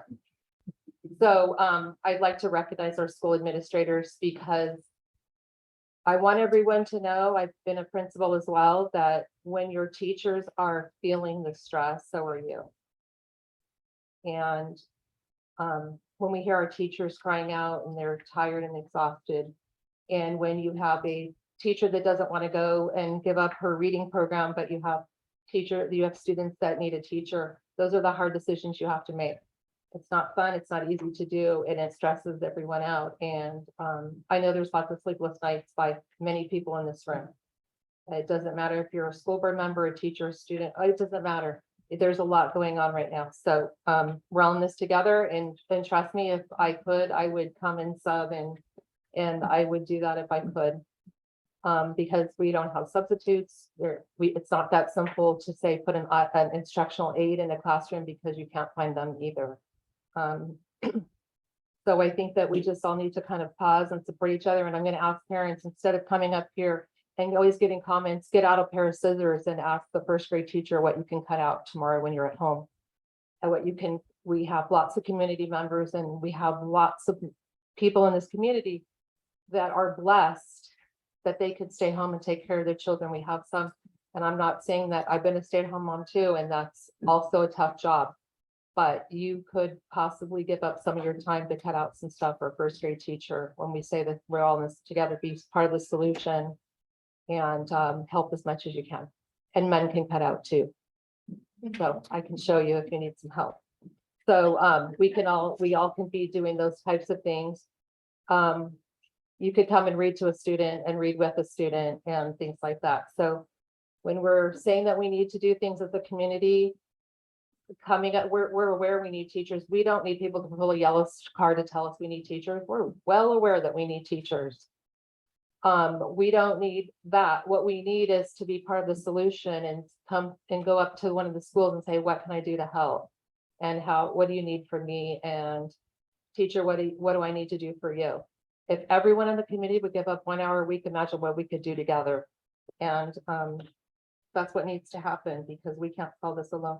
And you know what I love too, and despite of all this happening, we have BMX and costume parties and sports and all these things. So that just tells you that no matter how burnt out we are, we all want what's best for our kids, and we want them to have a wonderful experience in school. And some of these comments I think were wonderful. I think everyone was respectful, but they're just trying to figure out, and they just feel the hurt that we want what's best for our kids. So please help out a teacher. Please get out a pair of scissors, color inside the lines if they make things for your bulletin boards, because we're really picky about that. We don't like things messy. And I know that's how you feel, because I've seen your classroom. So, but we'll take whatever help we can get. So I know that there's lots of planning for lots of different activities. And so, but I just want everyone to know I appreciate you, no matter what capacity you serve in our community, whether you're doing things for our community, things for our schools. This is why we live in Acton. This is why we're here. This is why we love this community. And so I just think we're all in this together. So let's all hang in there. Okay, sorry, guys, when you say board member comments, I'm ready to roll. And Candace, sorry to drag you into that. Alexa, sorry, you know me. I mean, my kids still turned up despite of it. So did I cover POS parenting well enough, or do I need to repeat it? Does everybody out there understand? The teacher is not your child's mother, father, psychiatrist, prison guard. No offense, right? You know, it's on prison. I was raised by a prison while I was my microphone. So anyway. Yeah, parent your children, don't dump them on here and then have me up here getting freaked out by people who don't understand and who are just not socially inappropriate enough like me to call you out for poor parenting. Yeah. Questions? I didn't think so. Let's go on to the rest of my wonderful stuff. Oh yeah. 4 years ago, I got on this board. People were like, hey, Fallsgraf, what are you going to do to replace the money we're taking from charter kids? But guess what? I hire competent employees like that one. He threw $2.3 million of $4 million back on the table. No charter revenue. This guy just got us $1 million. He was writing the grant while people were in here calling to hang him up and telling me I don't run again. Well, guess what? I'm here. I will be here for 4 more years because you know why? Because I know how to hire people that are talented that know how to self-fund this district. Does anybody think about what's the grant for? One more time. Safety, security. Does that sound like something somebody was talking about tonight? We got $1 million over 3 years. My problem is if we have the $3 million or $1 million, that's 333. I'm doing great on math, people. But in year 4, what do we have? Oh, look at you. Oh, you've been hanging around this grant money right here. I see that. No, important. You have to build capacity. Remember, No Child Left Behind? They would give you money, so your scores went up, 2%, 2%. And then at the end, what do? When 100% of your kids aren't fully proficient with the brightest students in the United States, what do? They put you in program improvement, punish you and humiliate you. That come out of Texas. You can't expect much out of Texas, but they punish people for that. So you have to build efficiency. The whole idea was we build efficiency and we make program improvements that will be sustainable with no additional funding. So I'm looking already at year 4. What do we do to replace the $1 million? We don't have an administrator up there who's going to cry and go, oh, we lost the funding, so we got to do a bunch of layoffs. That's what I'm here for. Yell at me all you want, berate me all you want, covet my hairstyle all you want. I'm up here to run these people and do a good job doing it, okay? If you send me emails, I read them. If you send me an email threatening legal action, I give it to an attorney, duh. But I do hear what you're saying. Pam, yes. Here's what's going to happen. I guarantee you. Administrators, listen, we've already talked about this. These theoreticals about the high-speed rail, that they're going to cause mental illness, they do. You're looking at it. But the stuff, I'm not talking about my well going dry and then trying to pump the county. You just ran a big water line by the end of Red Rover. So I'm gonna go in there and cry and say, oh, blah, blah, blah, blah, so run free water to my house. A lawyer will do that for us, won't they, Pam? Thank you, and Jackie. But at the end of the day, what I'm concerned about is water interruption at Agua Dulce. It's on a well, right? I'm talking about vibration at the high school. I'm talking about noise, and I'm talking about them daylighting mining tailings up into where all our kids breathe them. It's my understanding that the superintendent's office, with a little look by legal, is going to offer a formal series of concerns into that meeting by way of a public document. Okay, are we good with that? Louder. The community doesn't hear you. We need a hearing test. Yeah. Good. And that will happen on Tuesday, the 18th at the public hearing. It has to. Those concerns exist separately from the myriad of concerns Jackie has. I don't even know what she's talking about half the time, but I know she's right. Okay. Oh, this facilitated IEP stuff. You all know Tammy was at Meadowlark for 80 years, right? She finally moved to the high school. An IEP meeting that's a change of placement, a huge placement like that, the room was full of every team member. Mika, great job. The psychologist, the therapist, they were there to help me and get me through it. But everybody on that team was completely engaged and competent. And we were able to have a real discussion about my child is going through a transition. I can't talk about this with any other kid. If I do, I'm violating federal and state law. But my child, I'm the education rights holder. We were able to have a discussion about what is going to trigger this child into having behaviors that are disruptive, that will affect the other children or the safety of the staff. And we have honest, open discussions, and everybody is looking at me like, well, you're the school board member. So when you hear me ask tonight about the warrant register and say, is this, watch out, is this service for one child in one room? I hate that. That means we've completely dropped the ball. Or is it for a child that's attending school somewhere else? We can't take care of every kid, but riding them buses, that's not good for a kid if we can be at home here. My child is an example of what Vasquez High School can do. I take it this came from you. Thank you. So I sat through a facilitated IEP. This district's been doing this for quite some time. If you're an IEP parent, fire the lawyer, go to her training and figure out what to do. Because the scariest part about a process, guess what? The people that are sitting there are educational professionals. They understand special education. You have psychologists there that can't even figure me out, but they do a pretty good job. And they're there to help your kids. So lose the lawyer, understand what your role is as a parent, and stop trying to sue everybody and freak out. I am the most demanding person. I have the highest expectations. Never forget where I work and what I do. But my staff does the best job when it comes to these IEP meetings. Don't forget it. If you don't know how to act, then come and talk to me about it. I'll tell you how to act. Give them the opportunity to help your child. All right. Now I'm going to talk about stuff that makes me really angry. Where's my glasses? Somebody's supposed to be babysitting me up here. Okay, I got this in the mail. Dear Mr. Falls, you have some cursory, nicey thing that you find in a Hallmark card that I should say to my mother-in-law more often. And then it says, I hope if you were not aware, I want to let you know that we are currently going through a leadership change at, I won't mention the school. It's a charter school. And that one founder is not with us anymore. And the other one, it will be resigning next week.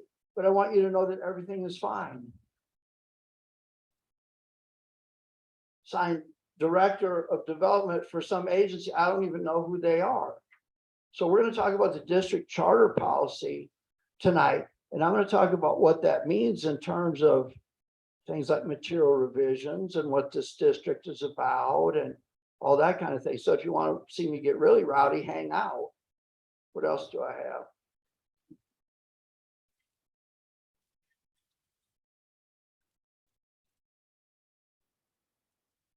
I think that's it. Pam, thank you. Jackie, thank you.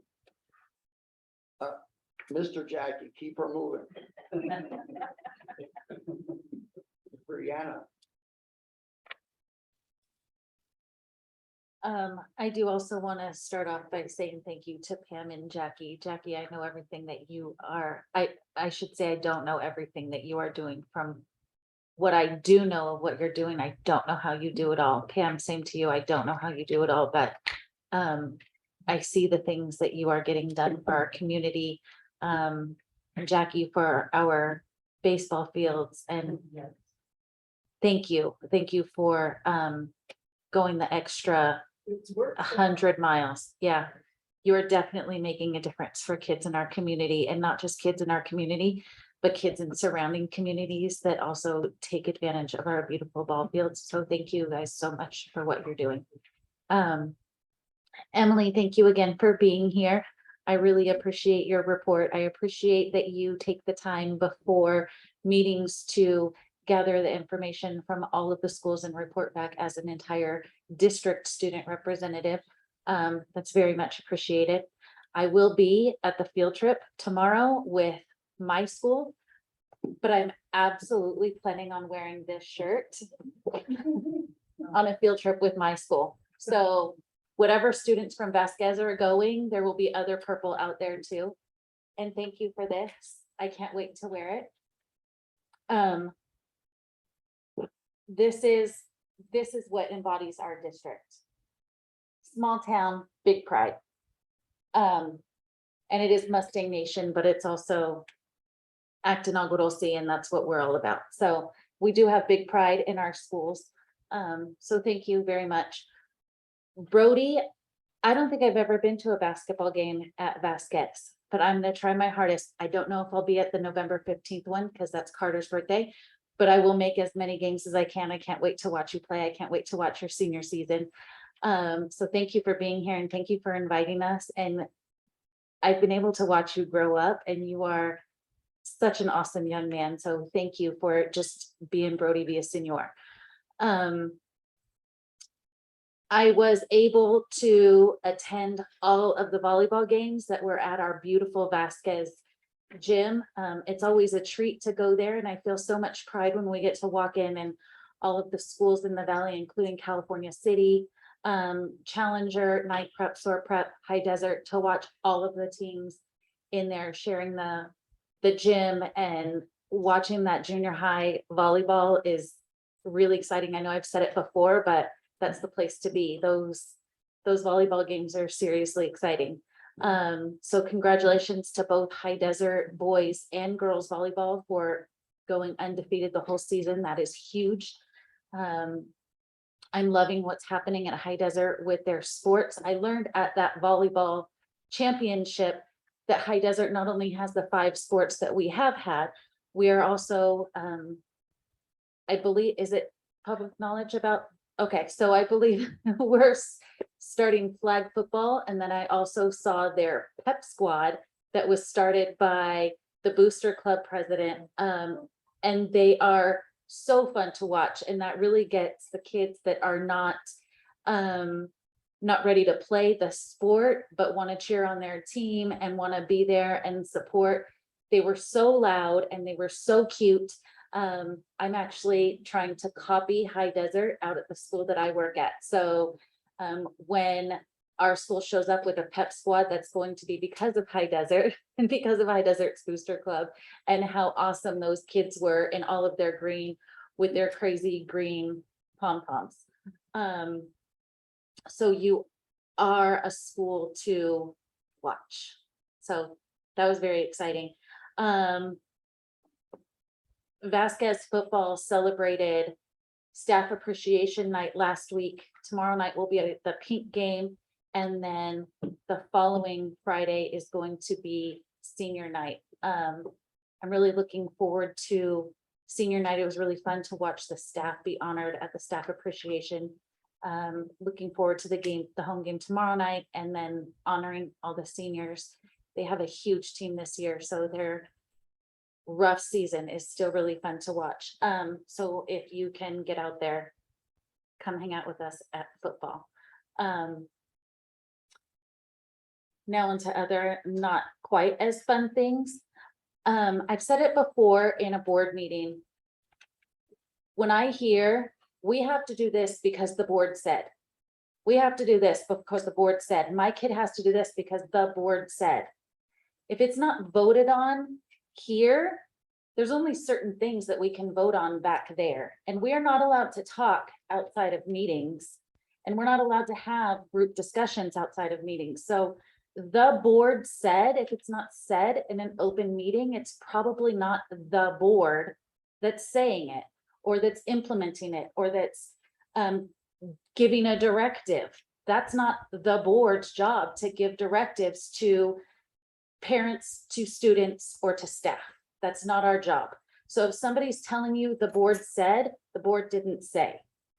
So it's okay to say, no, the board didn't say, or it's okay to walk away and be like, I know the board didn't say that. Somewhere along the way, it's getting that the board said it. The board is not saying that we need to cancel certain events. The board is not saying, I won't even bring everything up, but you know what I'm talking about. This next thing I've been thinking all night since public comments, should I even say this? And I probably shouldn't.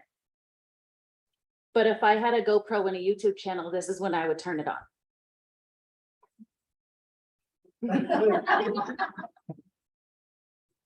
This is my comments that I made at a February board meeting in 2021. It was virtual. I believe I was in Texas visiting my cousin. This was talking about layoffs. I was not a board member. I was an employee. And several of our employees were laid off. Counselor, librarians, aides, our campus security guard.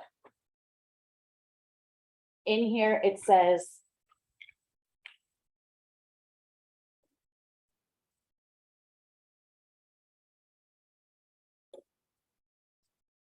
dang it, I shouldn't have moved it because I had it. It says something like, I don't know any high school, any school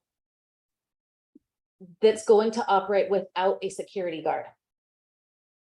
We need a security guard on our campus. It's not because of comments today. It's not because of any event that has happened directly at our school, because we are a school.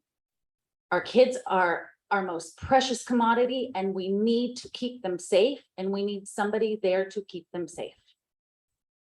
This is not anything recent, a feeling recent that I've had. This is feelings that are years old.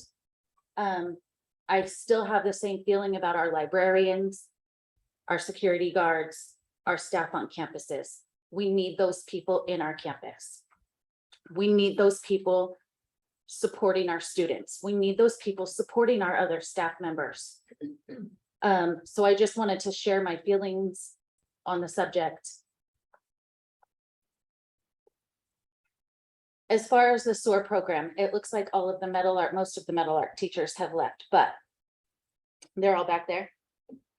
So when I was in school, when I was in elementary school, I can think back and remember sitting in a classroom, wondering how everybody knew what to do.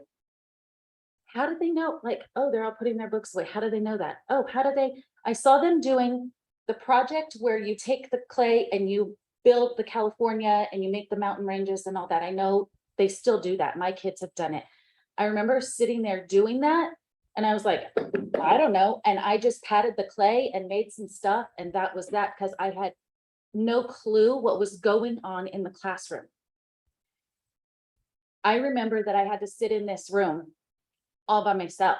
There was probably a librarian in here, because I can't imagine that they would put me in here by myself, but this was the library. And I had to sit in this room by myself and read by myself because I was behind. And I remember looking at the book going, why am I reading this? What am I? And I was just turning pages so that it looked like I was reading. And I was just sitting there, not reading a thing, turning pages.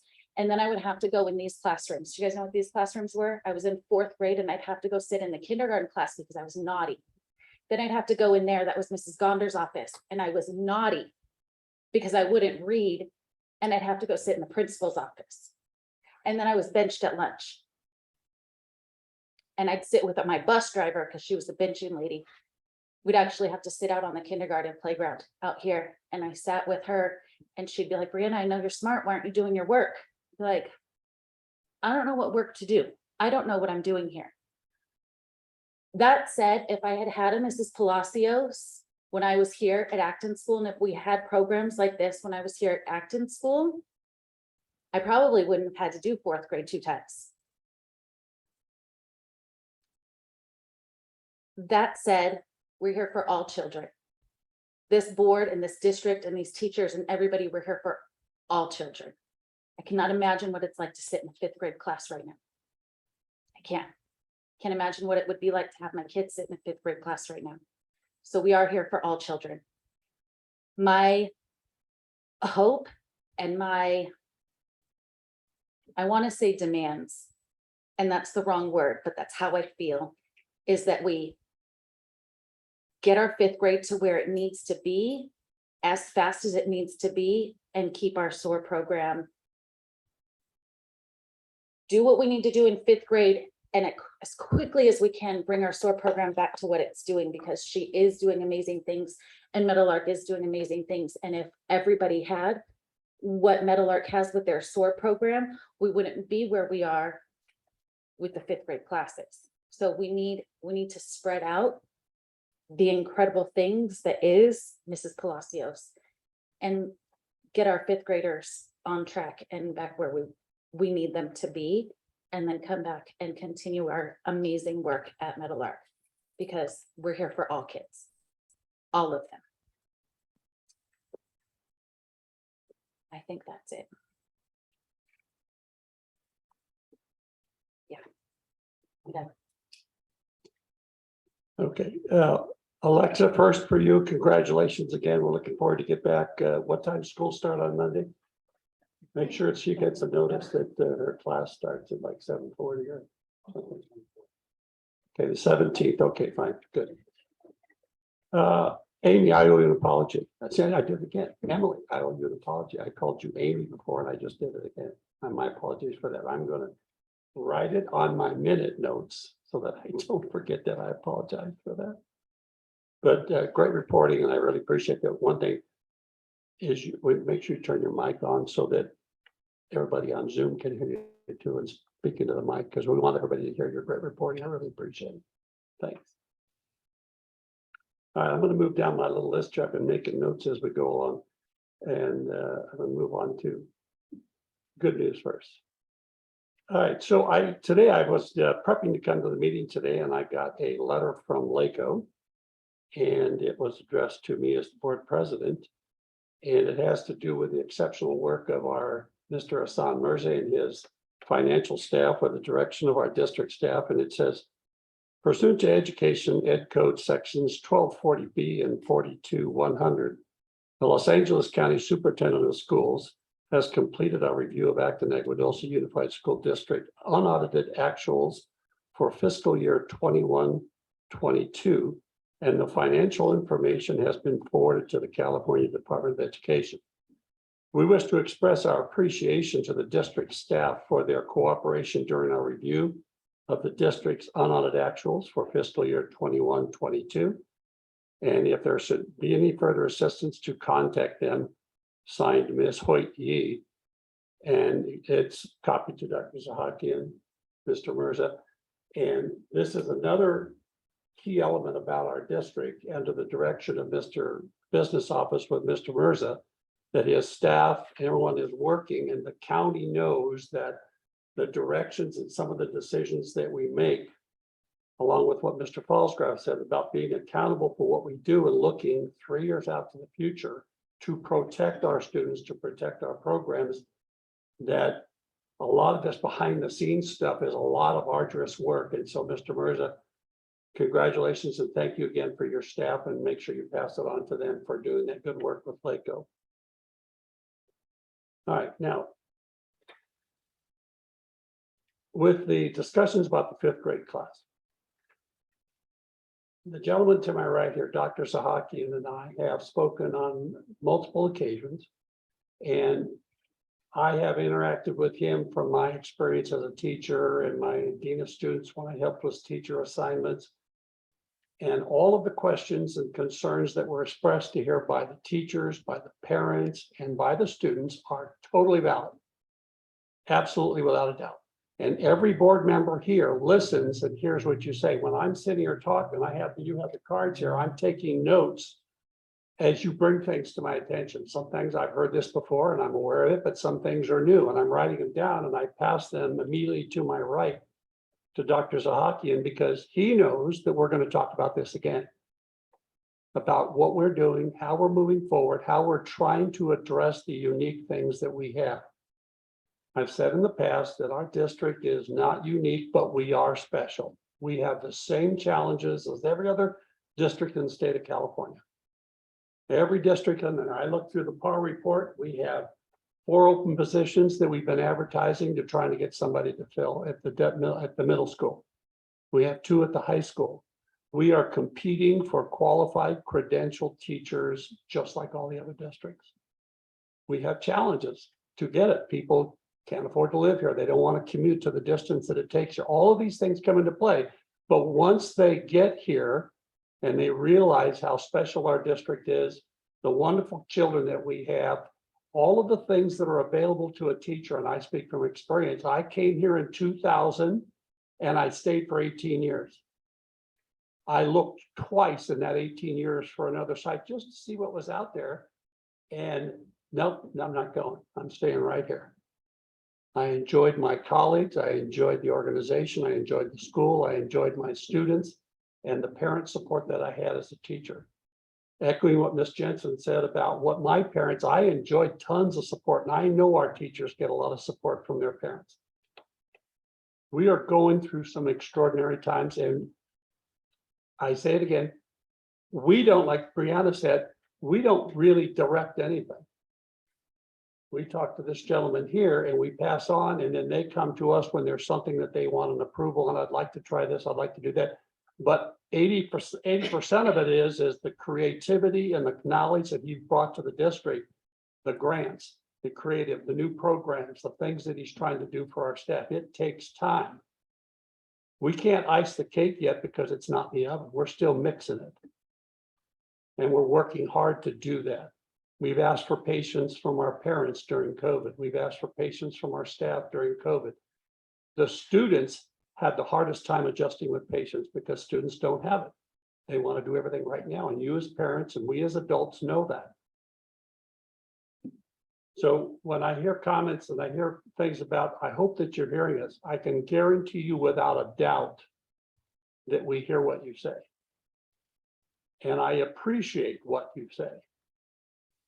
I listen to what it is, I take notes, and I sit there and I go back and I think about it to myself. I prepare my notes so that I can get in the queue with the superintendent as board president and get in there and have an opportunity to talk with him about some concerns that I heard, clarifications. I ask questions, he provides me responses, and I either say, oh, yeah, is that all you can do? Or, hey, good job, okay, keep it up. The one term that I use consistently with Dr. Sahakian is I tell him, steady ahead. Keep working at what you're doing, because I know he's making progress, however incremental it may appear to some people, to staff, parents, and primarily to our students, because that's our charge, they're our responsibility. The frustrating delays and the agencies and the connections and all the things that we have to do. It's not a private enterprise where we can go out and change a vendor overnight. We just can't do that. The laws doesn't allow it. We have to go through the process and go through it. So expediting that shortcut, trying to cut through that bureaucracy is a fundamental challenge. And most of the adults in the room understand bureaucracy. Now, when you're talking about education bureaucracy, put double on top of that, because there's people in Sacramento are trying to tell us what to do here. And they don't know us. Just like when Pam comes in and talks about the high-speed rail, they say, oh, we're just going to put it right down here. Well, no, you're going right next to our high school. We spoke up on Saturday. We say, well, hold on a second. You're going to put an above ground work site right next to our high school? Oh, wait, hold on. So we're addressing that, and we're preparing that to put it on the record that we have responsibility for the schools in this community and the students that attend those schools. The activities, we're not going to cut back on our outdoor activities because there's wind and dust generated by this construction site. They're going to have to adjust to us in some regards if whatever happens. But that's years away, but we still have to address it today. So that's the same concept that we have with filling staff. We can't walk down and go down to Lake and say, I need 2 teachers, 1 5th grade, 1 6th, and have them fill the menu and they give it to us. It doesn't work that way. We have to compete time and again with people around us. Santa Clarita districts, Antelope Valley districts, everywhere. The one question that I have broached with Dr. Zahakian is about recruitment. I know that we do ed join. Okay, we do ed join. And I go, what else are we doing? Who else is doing Who's doing the recruiting? Who's out there recruiting for us? Are our site administrators talking, networking with their colleagues around the state, around the county? Hey, I got an open position. Do you know anybody? We've got to keep communicating in that regard. I have the privilege of working part-time as a part-time faculty for Cal State Bakersfield, and I coordinate and supervise potential teachers. Every day they hear from me, but hey, when you get your credential, I want you to drive about 15 miles south. There's a little school on the left there. I recruit them, the good ones, because I have a couple of candidates that have some work to do. I want them to get their work done before they come here, but I've even mentioned to Dr. Zahakian, what are we doing? What are our staff doing to recruit teachers? Send them on a junket to Stockton and rob some people from Stockton, let them move down here. Go someplace else and have them move down or go to San Ynez where my brother lives. I recruit when I'm over there having dinner. Oh, you're a teacher. Where are you working at? Oh, you're at San Ynez High School. Why don't you come over and work for us? And they think I'm joking and they realize I'm serious. I recruit all the time. And these are the same things that people in leadership positions in our district can do at the toss of a coin. Our site administrators, our superintendent. I know they do it, but I've encouraged them to do it more. So the frustration of not getting this 5th grade teacher position filled is frustrating to everybody. I know it's frustrating to the board members, but particularly to Ms. Jensen, who's an educator and an administrator in Pondale. It's frustrating as heck to me because I worked my entire teaching career in this district at Vasquez High School. So we're working diligently to get this filled. Now, when you have vacancies and there's requirements that we have to meet, like the Williams report that we have to do, and those are things that we agree to, those are part of the rules that we decide that we're going to do, we need to make adjustments.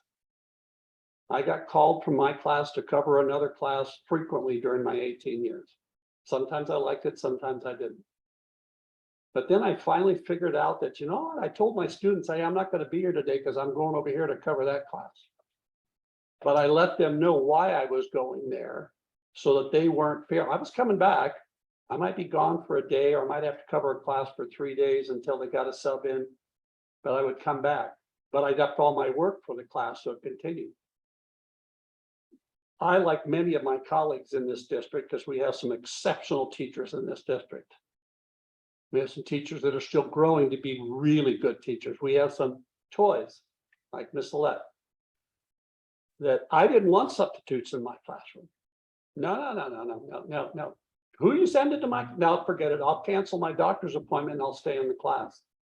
My students were that precious and important to me, just like they are for the TOSAs that we have doing the SOAR program and all the other places around the district. But there comes a time when, hey, we need to get into the end zone. The quarterback got hurt. Who's going to fill in? Who can help us get into the end zone while we finish and go recruit another quarterback? And it's that you don't have to do this. It's a term that I used to use with my students. I said, yeah, you don't have to do your homework. You get to do your homework because that's going to help you get better at what you do. So take it out of the have to.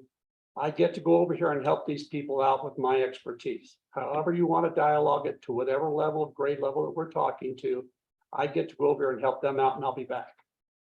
As a team, as a joint group effort to get this done quickly. He knows because I've personally told him, we need to get this resolved. We need to get that hired, whatever. I said, can we hire emergency credential? Can we do this? Can we do this? I'm thinking, where do all these things go? And unfortunately, it's the acronym CCTC. California Commission on Teacher Credentialing has a months-long backlog due to COVID and other issues to clear people to work. We don't have any control over that. So what do we do besides that? Well, we got to work. Can we get a sub in here? Can we get a credible long-term sub? We've tried that, hasn't been successful. So we go in-house.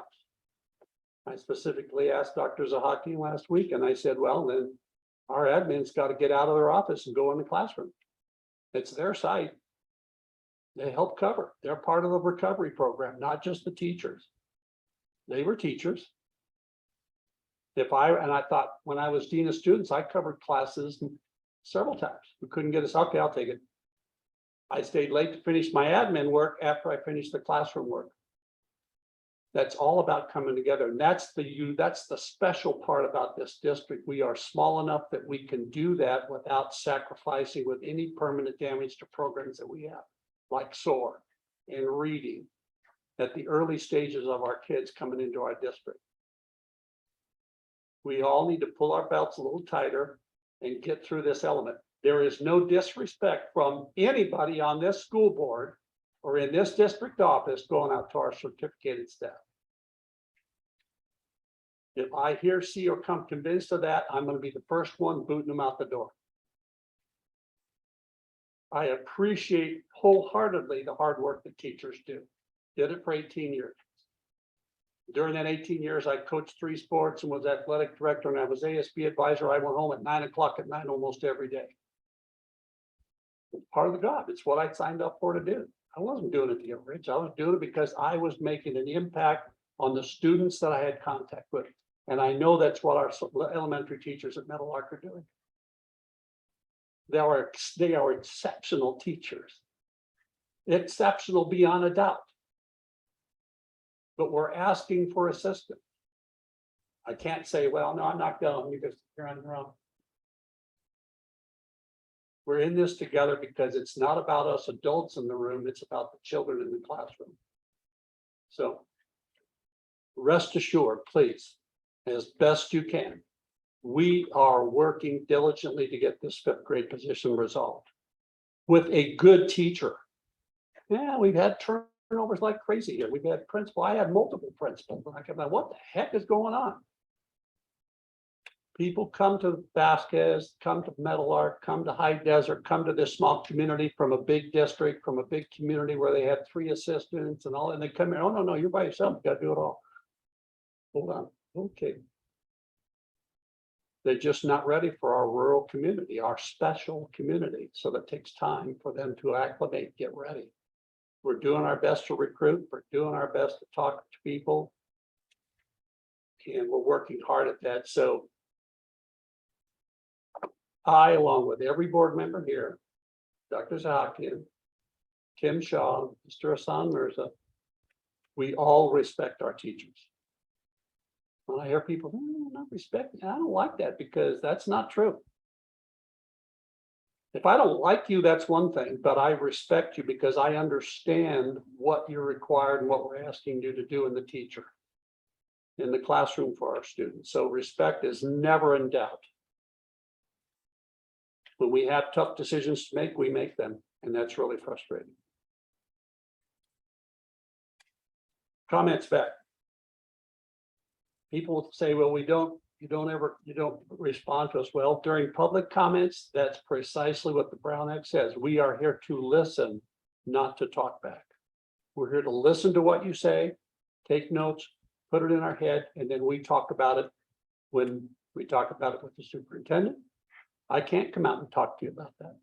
Oh, man, I'd love to. And when I get off of here, I can, but I can't. That's part of the commitment that I made to be representing the district in the Brown Act, is that our students have confidentiality rights, our parents have rights, and our employees have rights. And we have to balance all of that. We are not able to comment back on many, many things that we would love to talk to you about, but we can't. We have to respect those rights of confidentiality and privacy. So rest assured that we are hearing every word that you're saying. And you can tell it to me every board meeting, and I take notes. And if it's something new that I've heard, if it's something that I've heard before, I write it and I underline it. Well, that's okay. That's a repeat. This gentleman to my right hears it from me. I talk to him multiple times throughout the week. As busy as he is, I still have to wait. Text, telephone.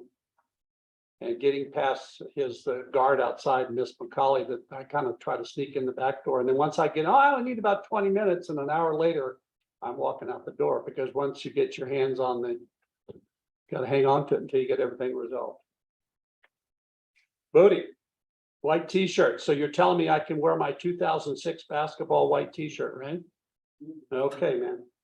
So that's exciting to hear. I know that you boys have been working hard up there in the program, and so that's really good, exciting news. I'm gonna have to bring my pad and see. I'm getting old. I can't. I'm a coach. I used to walk up and down the sideline. When I gotta sit, I don't sit still very long. So anyway, congratulations. I'll see you at La Cabana, and then I'll see you on that white t-shirt. And lastly, District Superintendent Dr. Zahakian has been working overtime to do the best he can to resolve the issues that he inherited that happened during his tenure, to resolve them as best he can. I have the highest regard for his work ethic.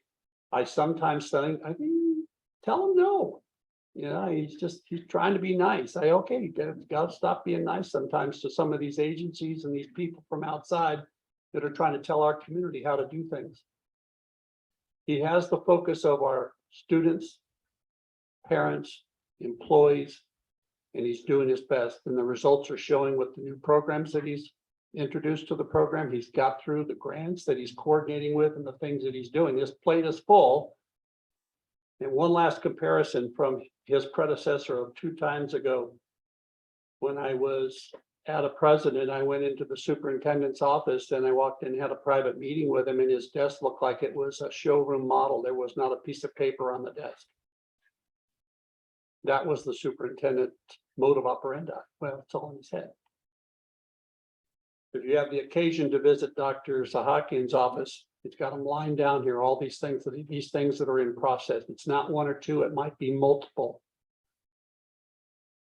Trying to organize and keep everything abreast, plus everything that's happening on a daily basis. So Dr. Zahakian, I charge you to continue to steady ahead and keep working and doing the diligent part that you do for our district. Thank you.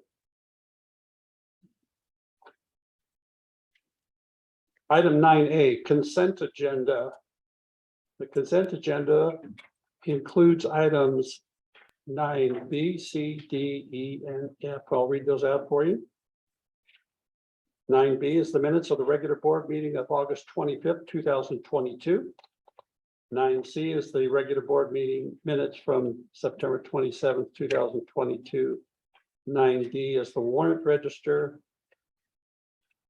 9E is a universal gift form, stage and studio lights in the value of $2,000.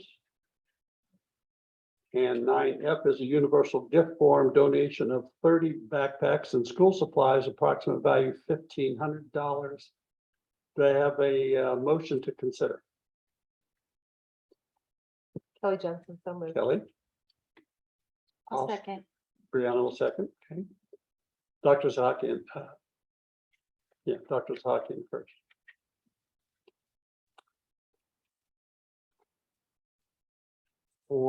For universal gift form, stage and studio lights, item E. I want to go ahead and just make a comment. Thank you to our interim arts TOSA, Ms. Carrie Owens at Vasquez.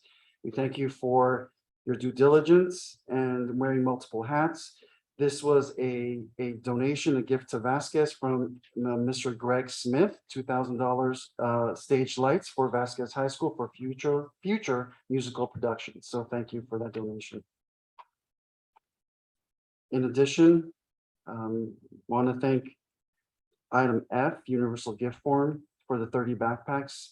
Thank you once again, Salvation Army of Lancaster, for the generous donation of the backpacks. Thank you, Ms. Chelsea Humphrey, Jeff Collins, and community member and former parent, Ms. Tammy Crawford.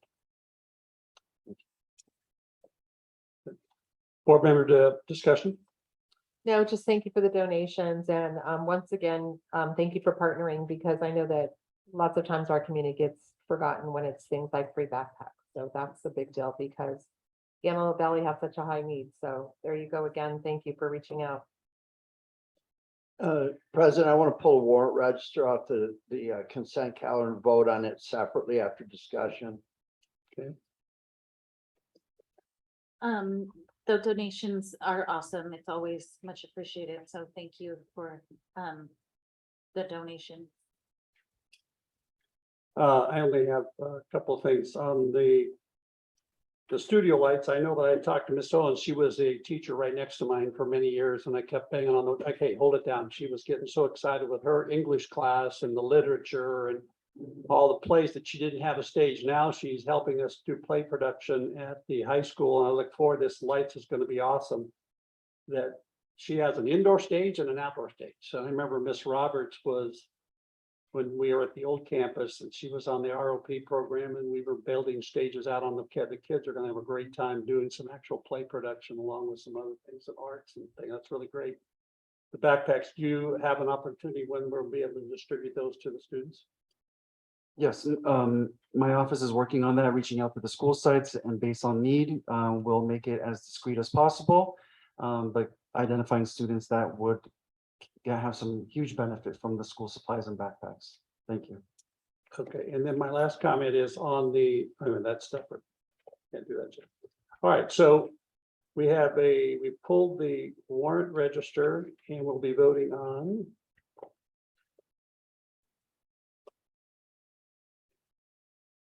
warrant register. Where did it go? Didn't get my fingers to work here.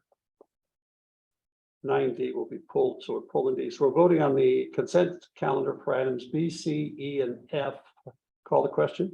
Kelly Jensen, I. Paul Giap, aye. Brianna Texoni, aye. Tim Jorgensen, I. Motion carries 4-0. Okay, item 9D, warrant register, Dr. Zahakian. Motion to consider, sorry. So moved. Kelly? I'll second. Dr. Zahakian. I believe there's a question regarding the warrant register. We have it up on the screen. Let's go to page 3. American National Tour Group. Go to the next page, Antelope Valley Airport Express. Those appear to be buses that transport athletic students. Let's clear something up. The buses that are on order, how long have they been on order? Since last year. So my understanding is there's a supply chain issue where the bus chassis are done from the manufacturer, but you're having a hard time getting someone to put the bus part on the wheels that run. So does everybody understand that? The buses have been ordered. You have the money budgeted. Laco just told you you're wonderful to the point where it's syrupy sick. So you have the money to buy the buses when they get here. Yes. So do you have the ability to go to Detroit or wherever they make them now and rough them people up? But you are budgeting money to make sure that the athletes get to their sites apparently. Good. Let's go to page 6. The lawyer. You notice there's 2 categories here, public. Pay attention very carefully. I'm dropping crumbs. I already know, but I can't tell you. There's 2 sections. One says something about sped. I don't like those numbers. But sometimes you have to have lawyers involved to get people, because they won't go to the training for the facilitated IEP meeting and how to do that. So we try to have lawyers take our money. The next one is the one that concerns me. This is the superintendent's office expenditure. Wonder what that's all about. I can't tell you. Watch that number.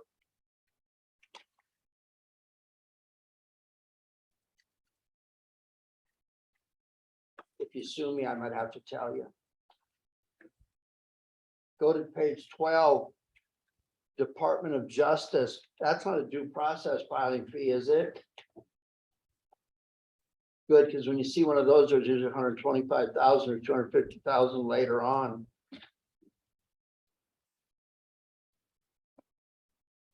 And my left wrist is tore up from the floor up, and I don't know why. Okay, let's go to page 19. There are quite a few, and I don't want to call this one out particularly, but if you go through, there's a number of different names that we don't know that are receiving sped mileage payouts. We know that a parent has the opportunity to transport their own child. And please tell me that these arrangements are documented in an IEP that's signed and on file in the district office. Good. Page 22.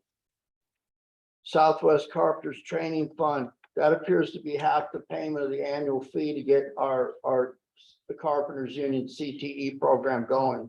So they've been paid, so I imagine that's ready to go. Thank you, Dr. Sahakian. Okay, go to the last page here. If my math is right, this warrant register represents approximately $1.2 million. And it's for a period of how long? 2 weeks, 3 weeks? So if my math serves me right, this district has what, 26 of these? So how many lawsuits can you handle before your reserve is ate up? Look at this number, every 2 weeks, some every 2 week period, sometimes it's more, sometimes less. You have $1.2 million of cash flow going out of this district. Yeah, it's a lot of money every week, especially when you compare it to the annual budget. Okay, thank you for being thorough. I like to make sure the public understands where the money's at. I'm done. Mr. Mirza, did you have anything, Graham? Can we do like my grandpa did back in the back days when he bought a new car? He just went to Detroit and picked it up and drove it home. We'll just go to pick up the bus right from the manufacturer. We'll drive it. They don't have to deliver it. We'll put our school name on the side of it. Come on, let's think outside the box. Okay. All right, call the question. Kelly Jensen, I. Falls Graph Aye.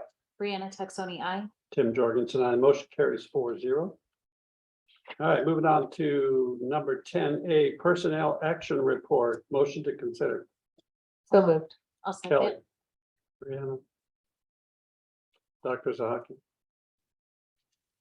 Thank you, Mr. Jorgensen. We don't have any addendums to the PAR report as published on our website. Board member discussion. Just that there is a resignation for 5th grade, which I know everybody's looking at. And so thank you for following up with your report about how you're going to handle that next week. Thank you. Melissa Trussell, you've been an excellent teacher. You have been among the group of people that made my kids productive citizens. You were a union representative. We had the greatest respect for you in that capacity. It is a shame that you were leaving this district. Thank you for your many years of service. Melissa, I second everything that Ken just said, and for the sake of time, I won't repeat it, but you're definitely going to be missed on High Desert's campus and at our district. So we are sad to see you go, but good luck in everything that you do. And I hope that big move is treating you well, and we will definitely miss you here in Acton.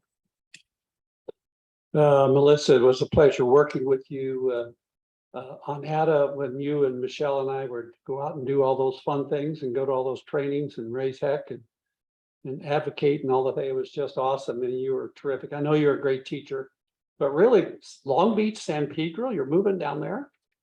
Oh my gosh, you'll be back in 2 weeks when you have to go get groceries. No, I'm just kidding. Michelle, Melissa, all the best and congratulations. And it was a pleasure to work with you over the years. Thank you. Call the question.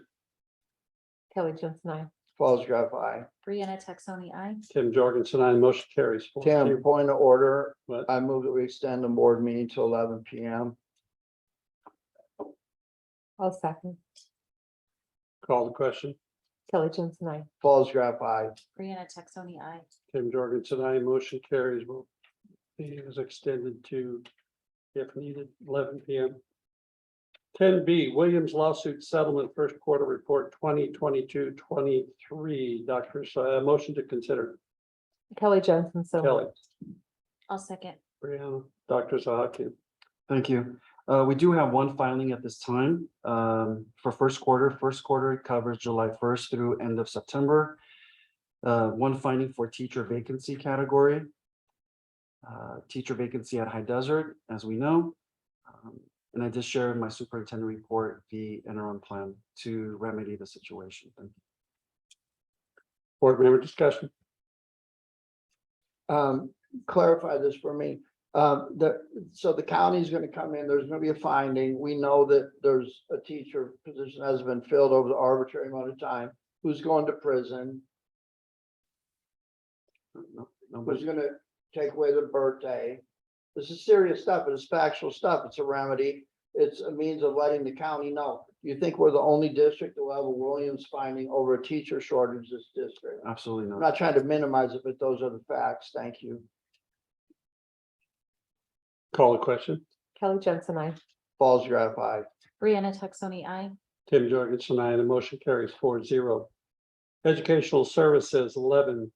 Public hearing sufficiency or insufficiency of instructional materials.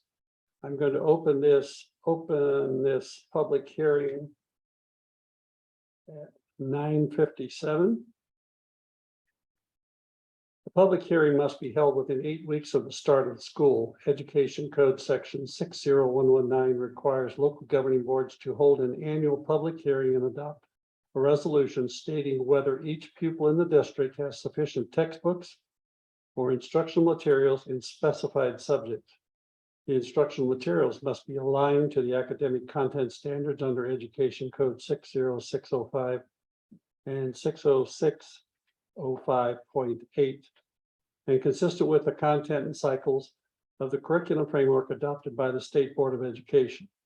The local education agency, LEA, adopted resolution shall certify compliance with Ed Code 61109. The California Department of Education, CDE, has provided suggestive language in the attached document, suggested resolution on sufficiency of instructional materials. Dr. Zahaki. Thank you, Mr. Jorgensen. I'm going to defer to Ms. Kimberly Shaw, Assistant Superintendent for Ed Services, if she has any comments at this time. We have, my apologies. We have sufficient materials at this time. All students in the district have sufficient materials at this time. Board member discussion? Hearing none, I'm going to close this hearing at 10 o'clock.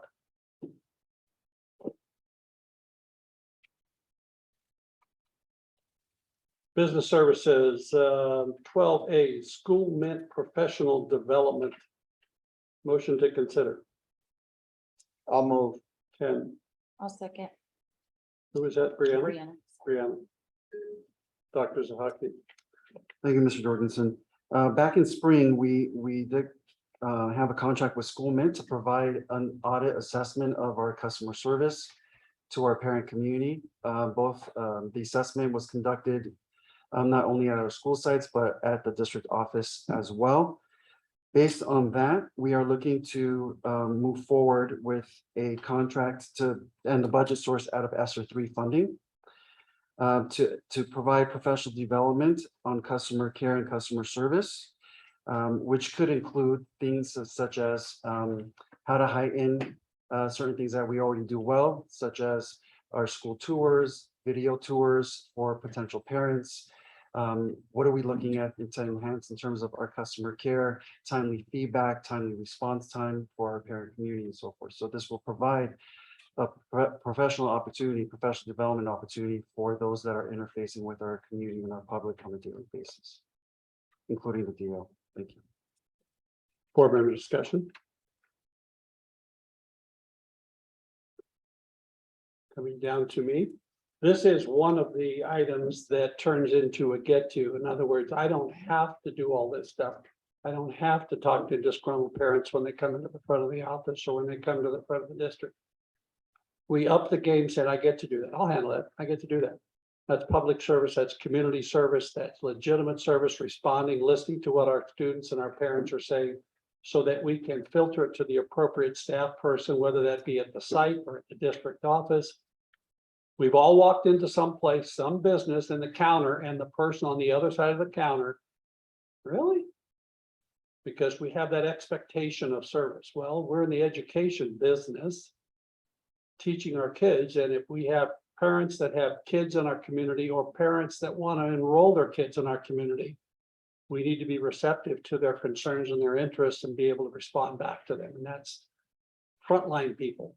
The ladies and the gents that are standing in the front office, the ones on our counters in the schools, and then anybody picking up a phone in our district, answering people's questions with response and appropriateness and respect. And so I think this is one of those get-tos that we get to have. Call the question. Kelly Jensen, I. Falls Graph, aye.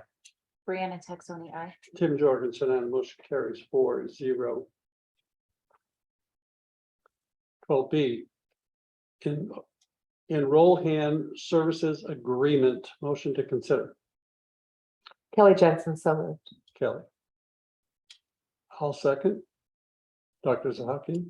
Thank you. Enroll Hand is part of the School Mint umbrella. This service agreement proposal and budget source will come out of ESSER 3 if approved this evening.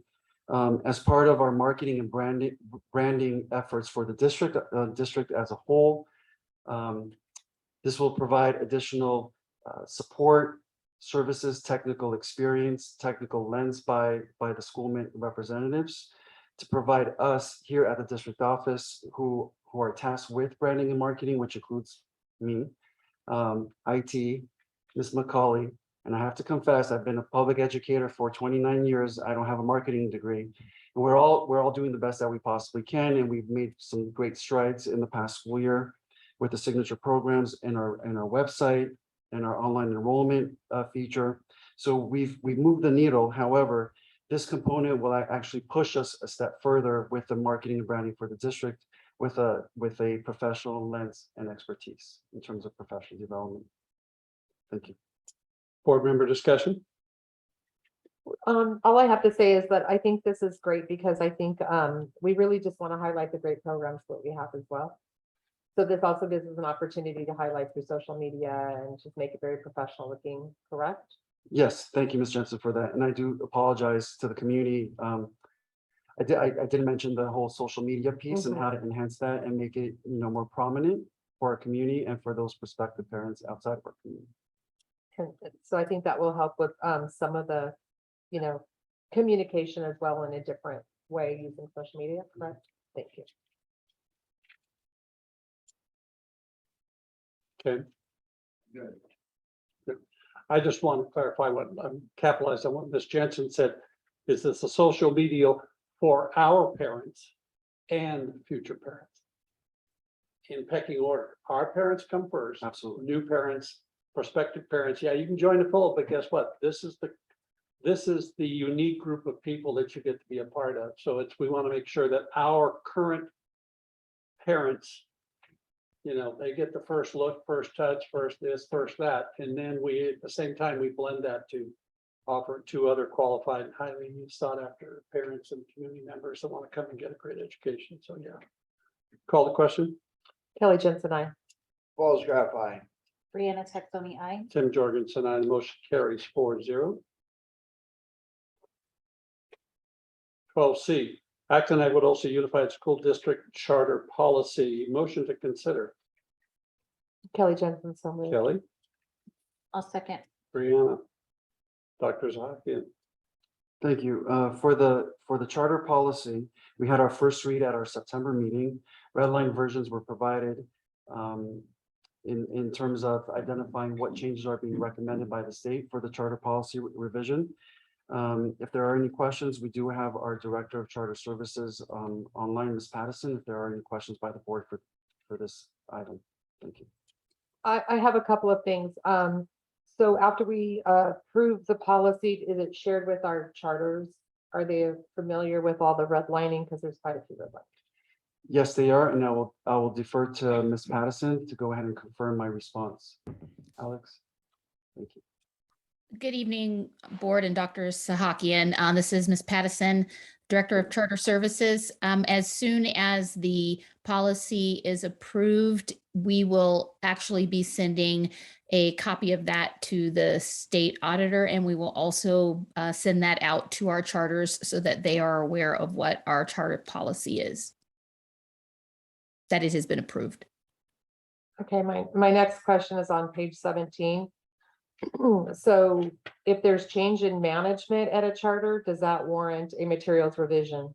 No, it does not. That's change in leadership would not constitute any type of academic change or any change that was previously in their application or their charter. The change in management is simply a change in management unless they are actually changing academic or financial. It's a lot more than just a head of change. Okay, thanks for the clarification. Mhm. That's all I have. Thank you. Thank you.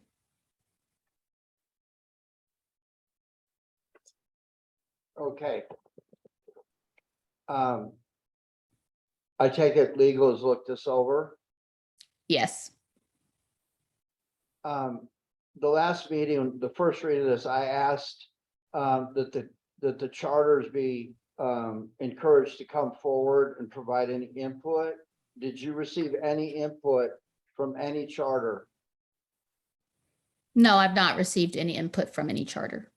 Okay, for the benefit of the public, the district did not just do this. This is the state auditor requesting that this is done. And if I'm wrong, somebody jump in. But when Judge Lancelot Link, or whatever his name was, down in San Diego County, made a ruling that this district pay back funds when somebody illegally absconded with $80 million worth of money, the state auditor produced a set of findings that fed the discovery in that case. So what the state auditor does is he doesn't just slap you on the hands, or he or she. He tells you that I want you to update your charter policy every year because I don't trust you yet.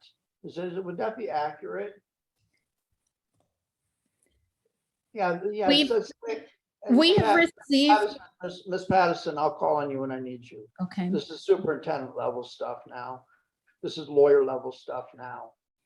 But this says that the state auditor wanted these things. There are 1, 2, 3, 4, 5, 6, 7 different things.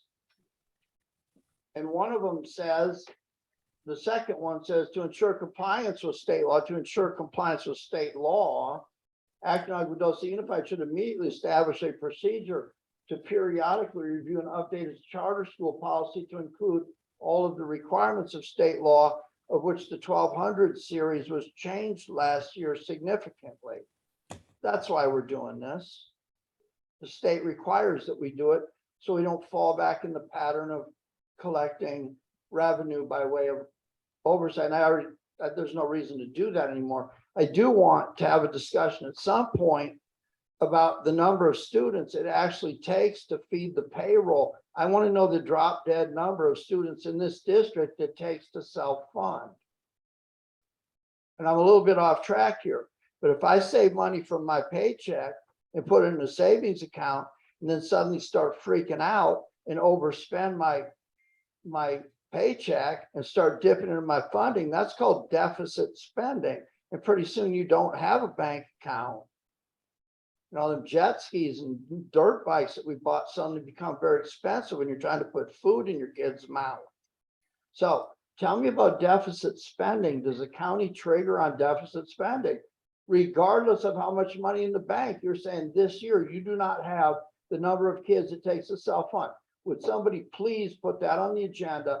We have a simple report where you tell us, given the number of teachers and campuses and everything that we have, what is a minimum number of students we need to break even. I want to put that issue to bed. Okay. It says on here that to ensure compliance with state law, Acton Agua Dulce Unified should immediately track its actual costs for providing oversight and verify that its oversight fees do not exceed legal limits. How many times do I have to sit up here during every budget cycle, ask Mr. Mirza, and everybody doesn't get it? He keeps asking the same stupid question. I'm verifying to him, how much revenue do you have off of charters? Zero, because if you have excess revenue off of charters, you are breaking state law. We'll be back in court. Understand that. Here's the one I want to talk about. To better ensure effective oversight of its charter schools finances, not its charter schools, but its charter schools finances, Acton Agua Dulce Unified should place a district representative as a non-voting member on each charter school's governing board. That means one of us can go sit on the I-Lead board, Agua Dulce. It says that the state is reporting we will not comply with that, will not implement. Why would we not want to implement that? Yeah, because as soon as I go over there and say, oh, don't do that, you can't do this. And the next thing you know, somebody does a bonehead move and somebody's suing this district. And even though somebody told you, and I keep saying this over and over, somebody stood up at my candidate forum and promised this community, there was no liability for charters. And we were dumped debt that we only know about back there. And there's nobody, some people that join us have been talking that about the community pretty soon. And I'm going to show them the numbers and the chatter will stop. If the charters make a bonehead move and you can't, it's not legal for you to recover lawsuit money. But yeah, we're not doing this. So what I want to ask my board, do any of you want to entertain while we have this opportunity that we should change this where we want to put a member of this board on every charter board that we have? Does anybody want to entertain that? No. Tim? Well, I don't either, but let me tell you what. Let me do a local example. I'm not picking on anybody. The only charters I want to know about are the ones that are servicing our community. And let me tell you about charter law when it happened in the 1990s. Charters were allowed to develop because there was an understanding that there were a number of students that were not being reached by traditional education systems. Might be SPAD kids, might be GATE kids. By the way, people, wake up. SPAD kids and gifted kids, they're on the same end of the scale. You give either one of them money, you're the bad guy. None of them get what they need. Sorry. But they developed charter schools, allowed charter schools to develop in hopes that they would reach some of these kids that weren't being reached, and that the advancements that they made in reaching those kids would permeate into the greater educational environment and be create for some substantial increases in how we educate our children. It was not meant to build a career here as a superintendent and collect money while one of your former employee friends went off and built a bunch of charters and then resigned 5 minutes before I come in and run off with all the money. It was not designed for that. Back to this. I want to use our local charter. I don't want to pick on you. I know for a fact, when I was on my charter roll, I ran them out of here a dime a dozen. I got so many, they featured me in the LA Times over being a charter killer. But your charter stood up there. Dawn Iverson stood up there and took every question I had to offer, answered them. And those set of questions became the set of questions that ran a lot of them down the road, and you're still here. But don't take this personally. How many boards would I have to put a member on for her school? You'd think one, right? No, there's four, because now there's a organizational structure above it that has private interests and commercial interests and something else. So effectively, if I sat on that board, the decisions those boards could be made, could be overridden by somebody above that. And now all of a sudden I get a letter from somebody. I was the only one that got this. By the way, when you are a board member, short of legal matters or student matters, your emails are discoverable by the public. Just ask for it. You want it? Call the superintendent's office. I'm doing a records request on the email that Mr. Fallsgraf represented and held up at 10:16 p.m. on October 13th. It's right here. Somebody is telling me that the authorizer, who was the charter school founder, who stood up there and answered my questions, is suddenly disappearing. And the other person, who is the I guess the brains behind the education, is now going to resign at the end of the week. And I'm being told that a change in leadership is not grounds for a material revision when I've got 3 and 4 layers of something happened before. I came onto this board because there was a set of charters that were dumped into this district's lap. There were orphans from a series of authorizations that were done by LAUSD. And when the political circumstances changed, now all of a sudden they're looking for a home, and this district was looking for money. So they all ended up here. One of those was Valiant, $700 and some thousand out the window. All of it illegal. I'm starting to see some same names from that group of people that walked in here and sold us a consulting contract, starting to pop up in this number. Start looking at history. It's repeating itself. I'll decide what is a change in organizational structure. With all due respect, I think we're starting to get really comfortable around here with people. Okay, I want to talk about that now. Substantial changes to the educational program, including a change in major vendors of educational software. It's my understanding that this charter, for example, was dependent on a system of curriculum that was developed in a methodology of instruction. It was built for this system by the developer. It's good that we're all remaining silent. That's a smart move right now. You're in my world now. But all these people are gone suddenly, but I'm being reassured by somebody I don't even know, who is not part of our authorization system, who is not superseding the authority of this board and its authorization, telling me that everything's going to be okay. I'll decide when everything's going to be okay. Open and closing of a charter or movement of schools' facilities. I'm not worried about that. Changes to admission requirements or preferences. I'm not worried about that. Substantial changes to a governance structure. When I've got the founders and the people that stood up there and made promises to me and kept those promises, when they start disappearing and we're discounting that as a lack of a governance change, my dictionary says something very different. Back to what I was talking about. So I want to be very clear. Anybody that's representing that they are going to sit on this board and they're also going to go sit on the charter is in error. Well, do my board members agree with me? Do you know of any board member right now that sits on a non-voting position on any charter school? No. Is it your desire to make that happen in the near future? No. All right, everybody clear on that? Staff, note that. This page got a lot of notes. I want to talk about specific oversight. It says there's one person, the district charter staffing oversight, page 22.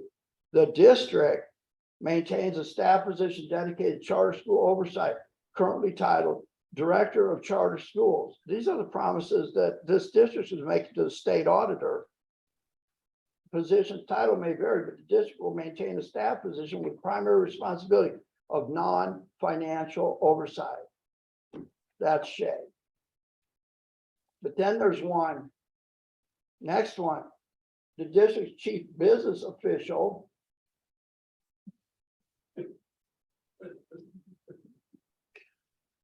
has primary responsibility for financial oversight of the charter schools. Would you agree that's true? So my first question is, I would have much rather heard about this news from my own staff. I don't like hearing about things on the street. Take that one to the bank.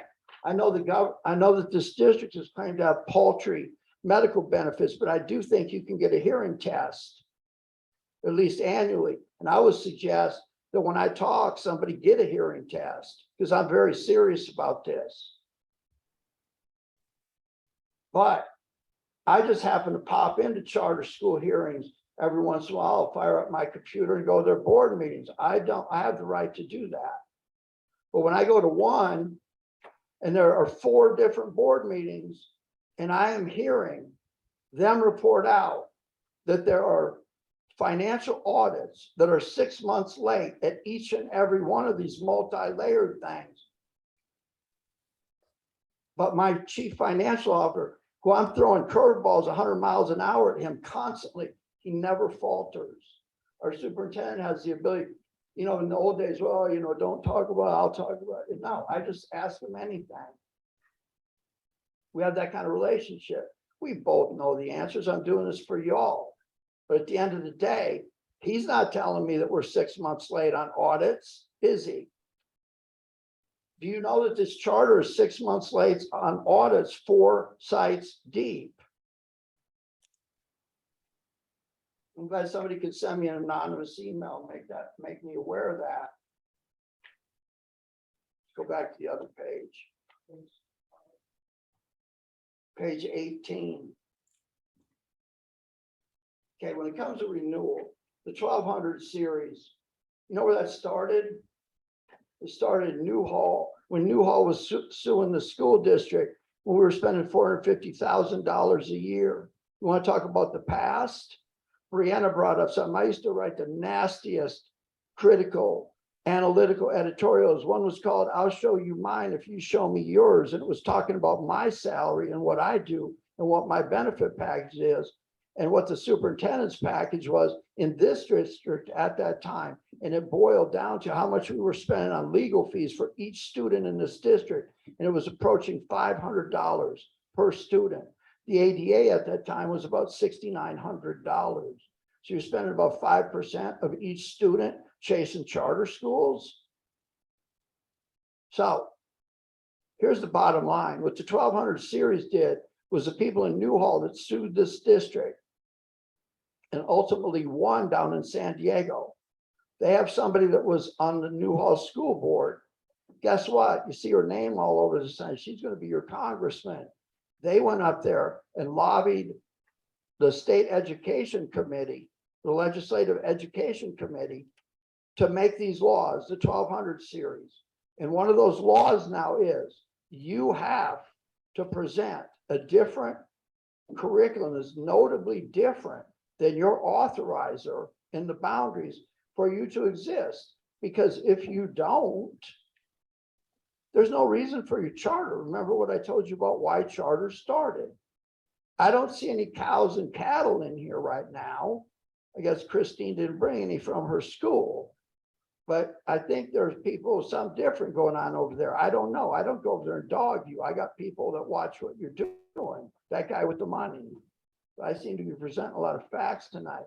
I'll tell you something else. When I asked you to come in here 8 weeks ago, I'm not a friendly person. I want somebody to stand up there and tell me what's going on, because there's been word on the street for a while.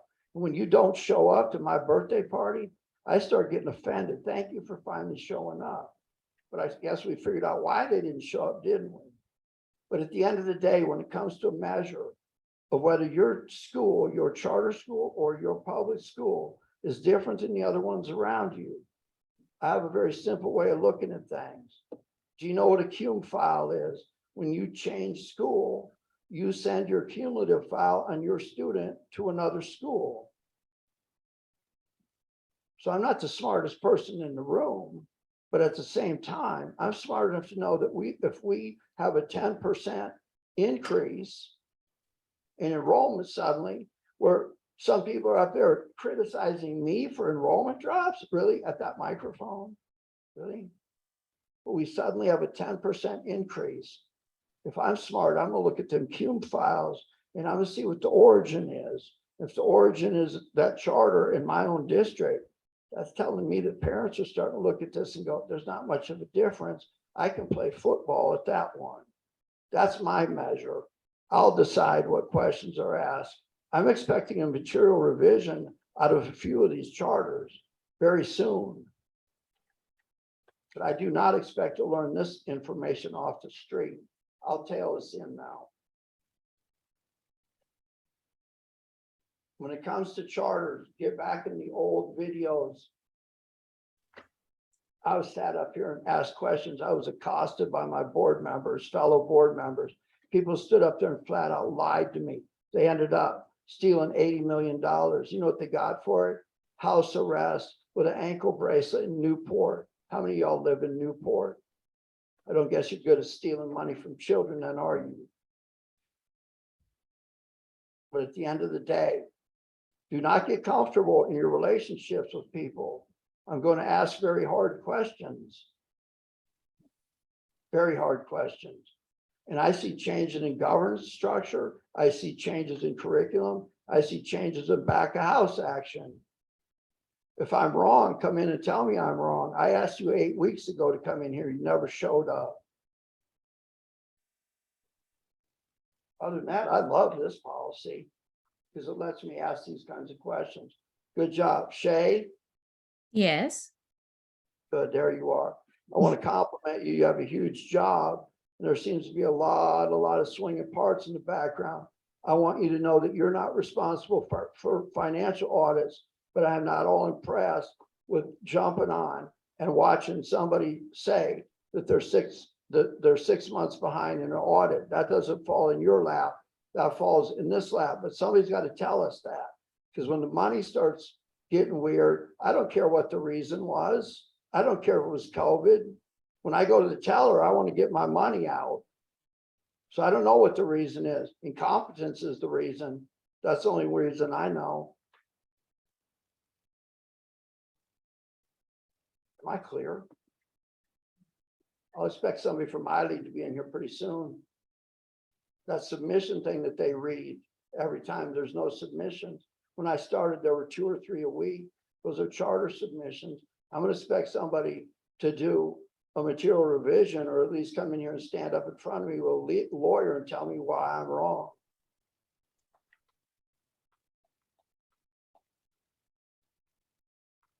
Call the question. Kelly Jensen, I. Fallsgraf, aye. I want to make sure that everybody understands we are not putting board members on any charter. And whoever comes up on this board will not serve on any charter. So let's get that out of the way. Aye. Brianna Texoni, aye. Kent Jorgensen, aye. Motion carries 4-0. 12D, hop, skip, drive contract with Acton Agua Dulce Unified School District. Motion to consider. Kelly Jensen, so moved. I'll second. Dr. Zahakian. Thank you. As an LEA school district, we're required to provide transportation to our most vulnerable populations, one of our most vulnerable populations, which includes foster youth and students experiencing homelessness, if they choose to seek transportation to their school of choice. Hop, skip, drive is an option that has been provided to school districts. And this is a contract for transportation for students in need. And it's pay as you go. Board member discussion. A couple of things. It's sort of like Uber, right? Sort of. Yes. Okay, but I want everyone to understand you said something and I don't want it to be missed. The law requires if someone has homelessness, they get to go to the school they want. Because I don't want that to be misconstrued that you're trying to go ahead and up the ADA and go and find student, that it's of the law.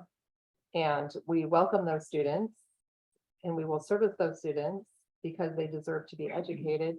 And I just didn't want anyone to miss that when you said that, because I think some people might take that the wrong way. So thank you.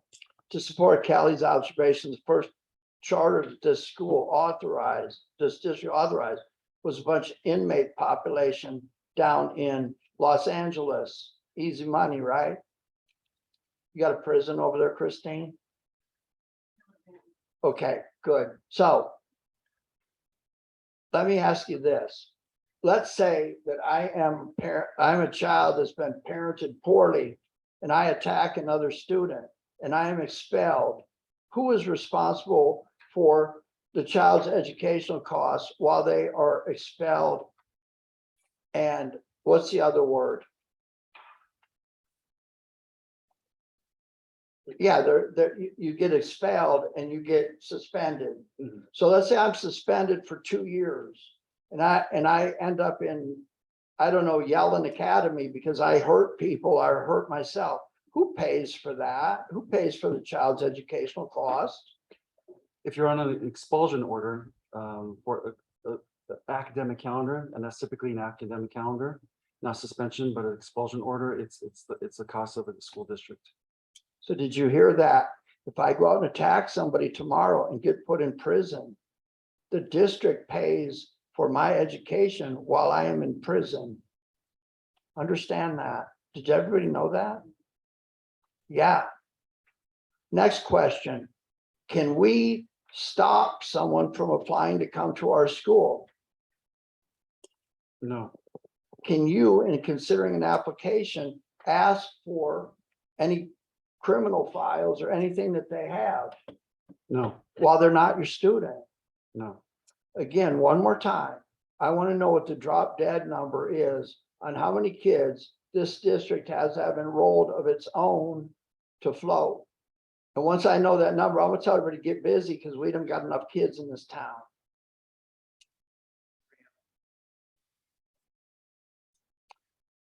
I currently work at Virtual Academies, which services 7th through 12th grade. We're currently getting enrollments and drops and due to COVID and whatever. In the last couple weeks, I've gotten 2 students that are homeless students that cannot get to school. Their absences were so bad. The community attendance worker was visiting their house. There was threats to get social services involved, all that stuff. So that student was withdrawn from their school and they enrolled in virtual because they simply couldn't get to school. So now, because that student is homeless or because that student doesn't have transportation, now they can't even attend school on a site. They're just sitting at home. And I'm not saying anything about these students, but we have no idea what the home life looks like. None at all. So now we've placed these students at home. We're giving them the best education that we can virtually because our virtual program is quite awesome, but it's not where that student wants to be. They want to be at school with their friends. They just can't get there. This program is really exciting because I see the other side of it. So that's all I have to say.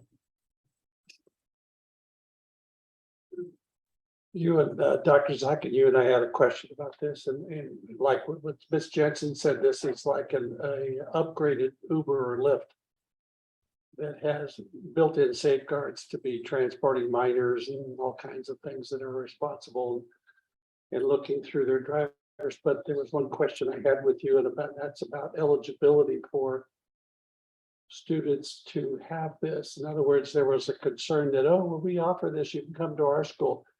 Isn't there some kind of a grace period before they become eligible for this service in the district?